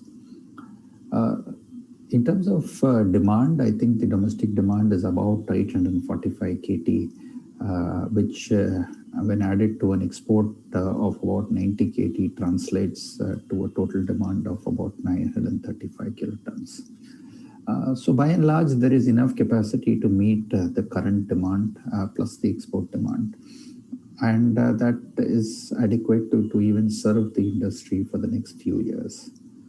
The key drivers in this business of LABSA are really the price and the price stability that it offers, its wide availability in the country, the good detergency that it has, and its suitability, most importantly, for the powders and bars that dominate the Indian market. So the takeaway is that the LABSA market is adequately served. It will be that way for the next few years, and I really don't see any big crunch coming in terms of the ability to supply the needs for the home and the personal care industries. That, however, is not the case with the Indian LAB market. As you can see in the slide on the left-hand side, the production and demand for LAB have not kept in sync. And more of the Indian market is now catered to by imports. Imports are largely coming in from the Middle East, which have the advantage of low-cost feedstock, which enables them to be very, very competitive even in the Indian market. The output from the 4 lab producers is inadequate to meet even the current requirements. So in going forward, this could get aggravated. For the simple reason that no new investments are forthcoming in the business. And if you talk to the producers, they attribute some of this reluctance to the high capital costs involved in setting up a new plant, including the high cost of technology, which is really offered by only 1 or 2 technology vendors. However, the positive development is that the diminishing market for kerosene as a fuel for domestic cooking in rural India is diminishing. More and more of rural India is using kerosene, is using LPG as a substitute for kerosene, driven by government initiatives to promote LPG usage. So this would mean that there could be capacity, there could be kerosene available for extracting paraffins at the refinery. And that is one positive in favor of investments in LAB plants in the near future. Globally also, the business is tightening. There are just two LAB plants which are under consideration at this point in time. And going forward, there could be crunch in terms of availability and possibly pricing. Constrained availability, however, could mean that there are better opportunities for some of the other actives, such as alpha olefins, fatty alcohol ethoxylates, etc. The alternatives may also get a leg up from the fact that India is moving qualitatively in terms of the kind of detergents that consumers use, and there is a growing market for premium detergents and also for some liquids. Let me turn to the ethoxylates, which are the largest user segment for ethylene oxide in India. These markets are growing at about 8 to 10%, and it is a given that this growth will continue, perhaps with some blips. This growth is driven by usage of ethoxylates in home and personal care industry, also in a lot of textile industrial applications such as textiles, agrochemicals, coatings, etc., where they are also preferred as surfactant systems. The largest volume of the ethoxylates which are used in India are the fatty alcohol ethoxylates. And these are largely used in the low mole form in shampoos and in a higher mole form in some home care applications. The alkyl phenol ethoxylates are the second largest kind of ethoxylates used in India. And the most common one is the nonyl phenol 9-mole ethoxylates, which finds wide use in the textile, paper, crop protection, and coatings industry. There are no restrictions on the use of alkyl phenol ethoxylates, in particular nonyl phenol, but these have been put in place elsewhere in the world. The point to note here is that India is in the process of setting up a national chemical policy which will begin to regulate and examine more critically some of the problematic chemicals out in commerce. And alkyl phenol ethoxylates could come under the scanner. As of now, there is nothing. Castor oil ethoxylates are another relatively large volume surfactant which are used. India is the world's largest producer of castor oil, accounting for more than 90% of the global production. And these surfactants are used in a wide range of industrial applications in textile dyeing, as emulsifiers for agrochemicals, etc. So ethylene oxide consumption will continue to rise, and we can see here that on the left-hand side that by 24-25, you could see demand of ethoxylates, demand of ethylene oxide just for ethoxylates ranging around 275 kilotons. The constraint again will be on the raw material needed to make ethoxylates, which is ethylene oxide.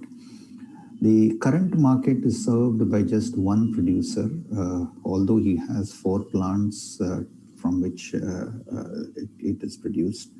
And these are all located in Western India. The capacity is currently adequate, but it may soon not be the case. And as you can see from the chart on the right-hand side, by 2024-25, it is estimated that about 140 KT of additional EO capacity will be needed in the country to meet several applications, ethoxylates being an important part of that.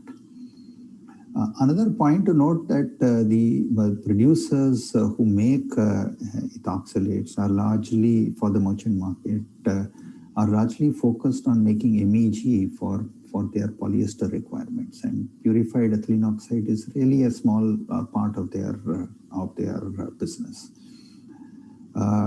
There could be some new investments coming in because more and more refineries are now looking at fuel or de-emphasizing fuels and instead looking to petrochemicals as a way of value addition and profitability. But But what India needs most, I think, is now co-location of ethylene oxide and derivative capacity, and that is something that is, I think, not evident at this point in time. Much of the EO that is produced in India is carted by road, by tankers to large distances, despite efforts by the supplier to optimize the distribution. One other interesting possibility is, can we build more ethylene oxide plants based on ethyl alcohol? There is already one in the country, but can we build more? This is an interesting development, considering that there is also a preference for the so-called green ethylene oxide. And there is at least one plant which has been built in the United States to serve this new need. So in summary, the Indian surfactant industry is, I think, on a strong growth path, although the base is still small. The volume and type of surfactants which are used in the Indian context will change. But I don't think the dominance of LABS will erode very significantly, although some oleochemical-based surfactants could take up some of the slack. Pricing and availability will dictate how fast the diversity, if any, will set in. And also, if some of the industry majors take a lead and reformulate their products with some of the new surfactants, others will follow. The personal care industry, I think, more than the home care industry, will provide some scope for innovation, and particularly for some of the greener surfactants, including the biosurfactants, which are now beginning to be made in India, but in small volumes, but targeting export markets. So that's my perspective on what I think are some of the changes which are happening in the raw material scenario for surfactants. And I will be happy to answer any questions. Thank you.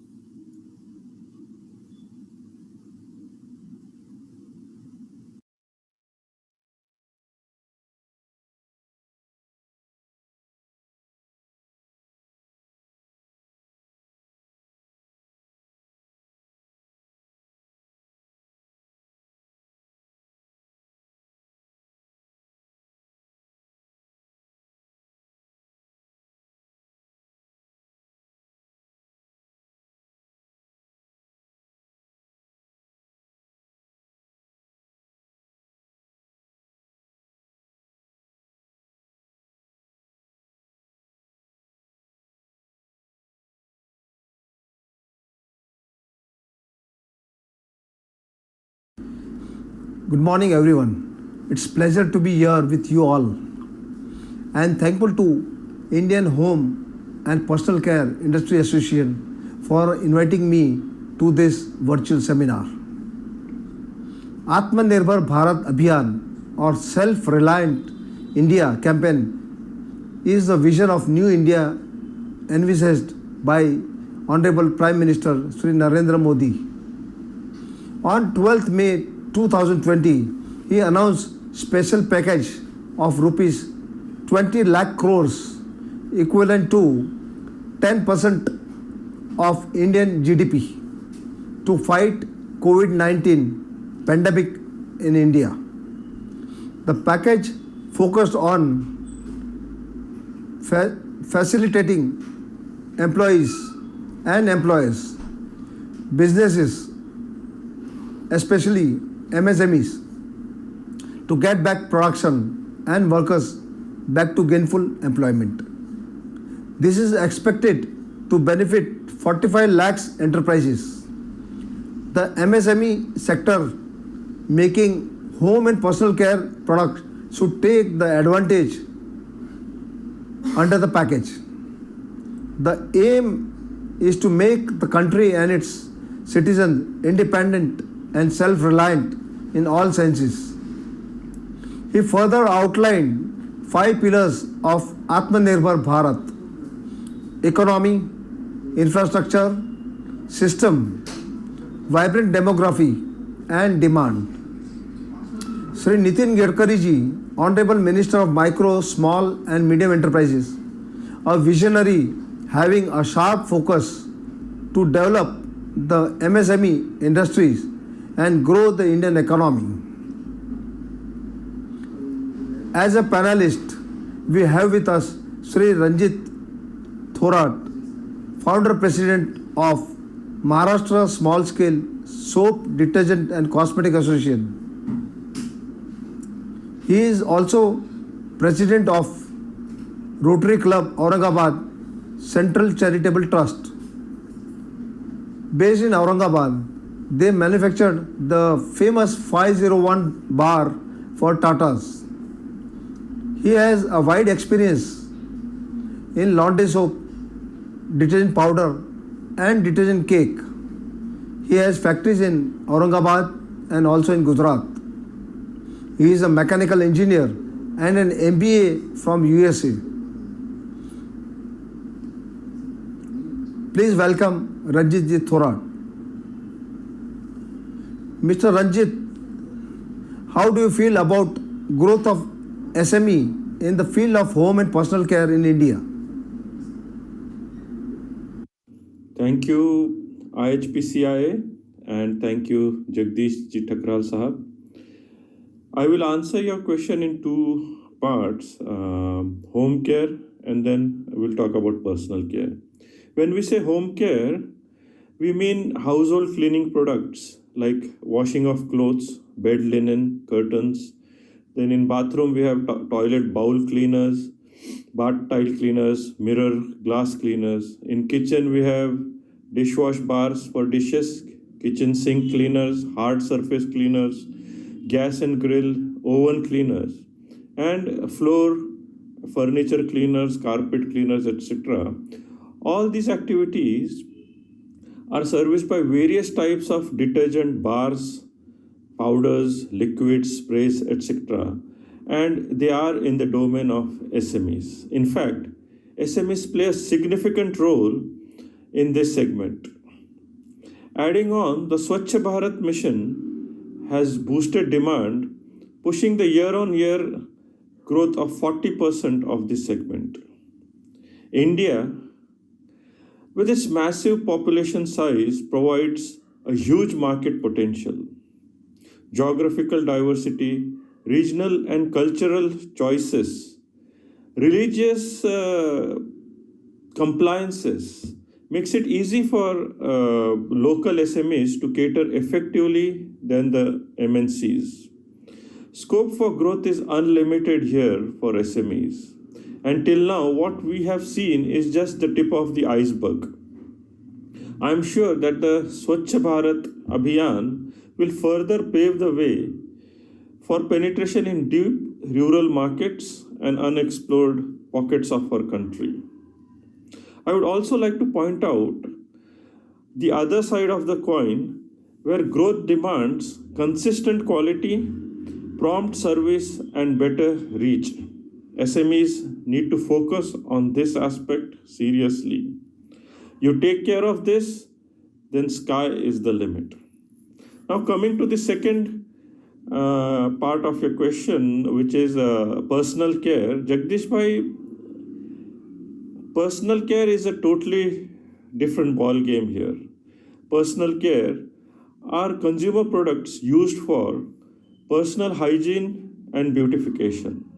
So beauty soaps, body wash, shampoos, conditioners, hair care, face creams, then toothpaste, dental floss, toothbrush, skin care, moisturizers, fairness creams, lotions, lipsticks, lip balms, deodorants, colognes. All these products are in the domain of MNCs or large business houses which are equipped with high or huge advertising budgets, money power, manpower, muscle power to deal with different regulatory government authorities, agencies. Also, all these products need strong R&D base to facilitate new innovations to stay ahead of the competition. SMEs find it hard to gear up to all these levels.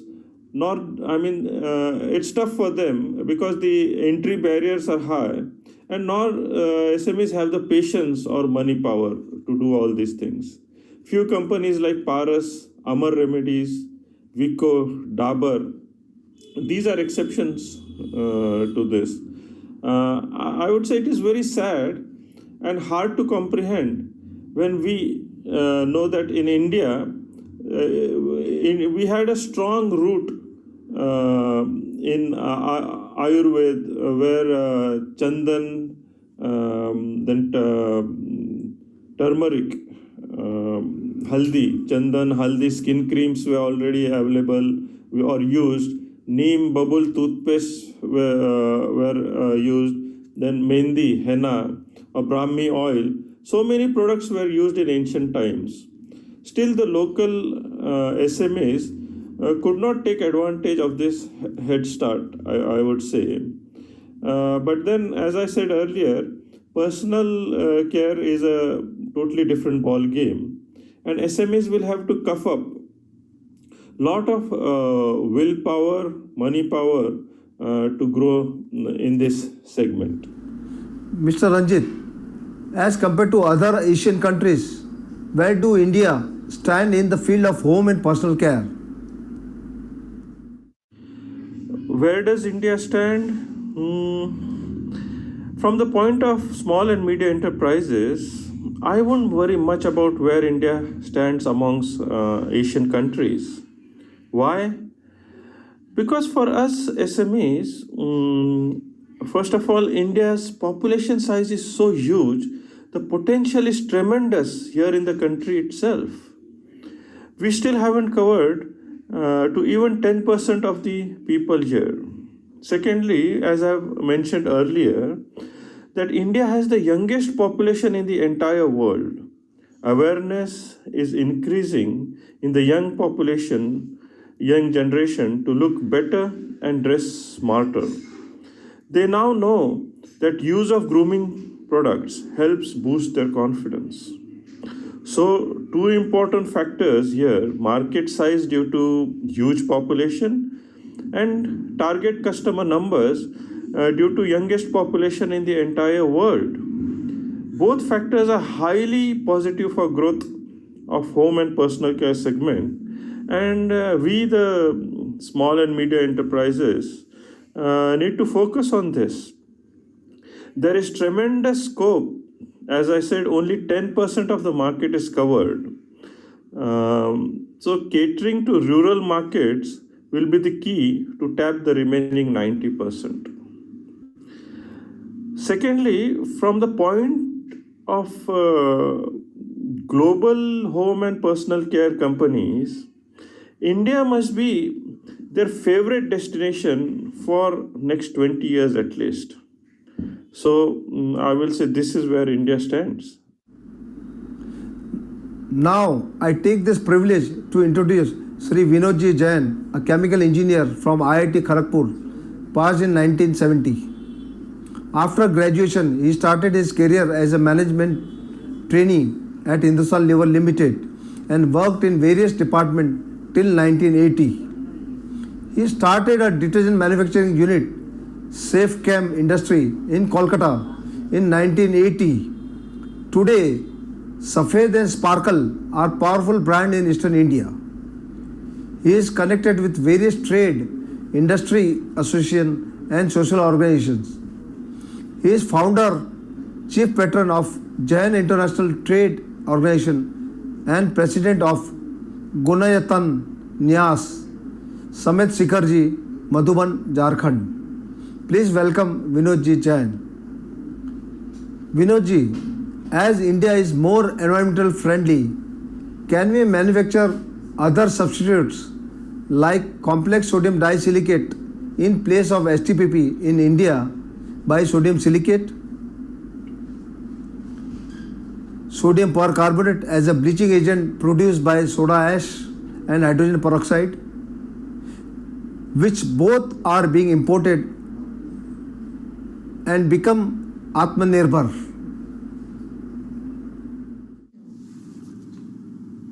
Thank you, Jagdish ji. Sodium tripolyphosphate, known as STPP, at one stage was being used in almost all the detergent formulations. Gradually, the price of this raw material increased sharply in India, making it a costly constituent for incorporation detergents, vis-a-vis a number of other options that were available then. As a result, the manufacturing plant of Dharamsi Moraji Chemicals as well as Hindustan Lever, which got sold at Tata to Tata Chemicals, have shut down. STPP at present is not at all used in any of the mass detergent segment, and in the premium detergent segment also. I think only a very few manufacturers use this as one of the ingredients.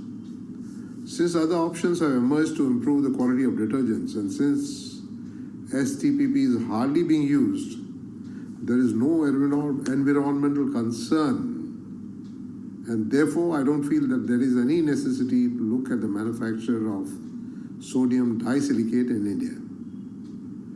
With regards to sodium percarbonate, only 10,000 tons of the same is being imported into the country every year, valued at around rupees 50 crores at present.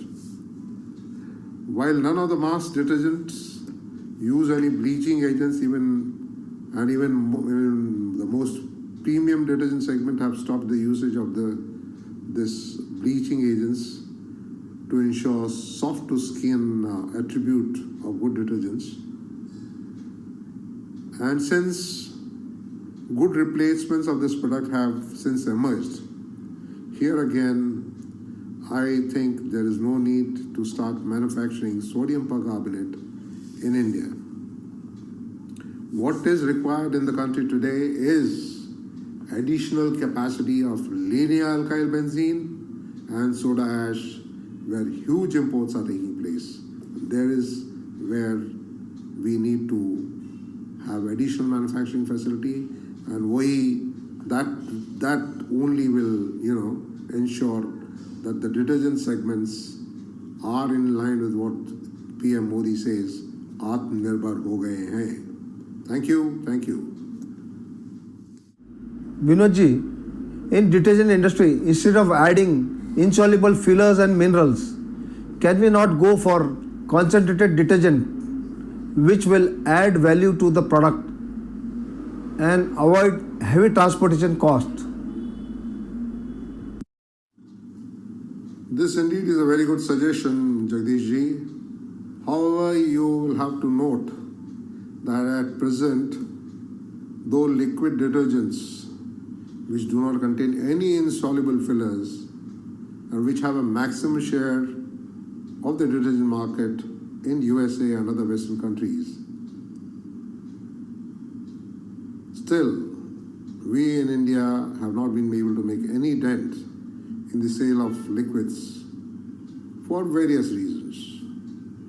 So changing user habits is indeed a very difficult phenomenon and needs a lot of money muscle power to convince the customers about the advantages of the new thing that you are going to introduce. The manufacturers, and especially the MSME sector at present, are therefore left with no other option but to add these fillers to contain the final price of the product in face of severe competition. There is a need to innovate and come out with something new. Innovate, come out with something new. And I mean, again, innovate, think of something different. And I'm with you, I'm really with you with regards to eliminating the use of insoluble fillers in detergents. Thank you.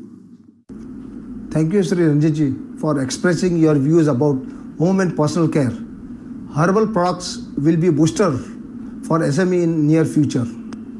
Your view about huge potential in India will motivate young entrepreneurs to manufacture home and personal care. Thank you, Sri Vinodji, for expressing frank and clear opinion about STPP and sodium percarbonate. We all are in the same opinion for concentrated detergents. It is very true that linear alkyl benzene and soda ash import should be stopped as early as possible. Thanks.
Well, friends and participants to this program, we thank you all for giving your time on a Saturday, for listening to expert opinions and views on how to be Atmanirbhar and how to move forward for making home care products for a young and dynamic population. The inputs from our Honorable Minister were very valuable. And I look forward to sharing more of this information in tomorrow's deliberation in another half-day program, at the end of which we will be circulating a feedback form, which we would like you to fill up and let us know. We do apologize if there are small kinks in the whole presentation in the program that we have done. This is our first effort, and we are all collectively trying to refine and do this better. But I am sure that we will combine this as a concept both as a virtual conference and as a physical conference, which we are planning for July 2021 in Goa. But we'll try and extend this concept of a virtual conference by a number of major speakers and members and ministers who can share their views with everyone. So thank you once again for your valuable time. We will close today's half-day session now. And I thank you all for your participation. Take care. Have a good rest of the day. Bye now.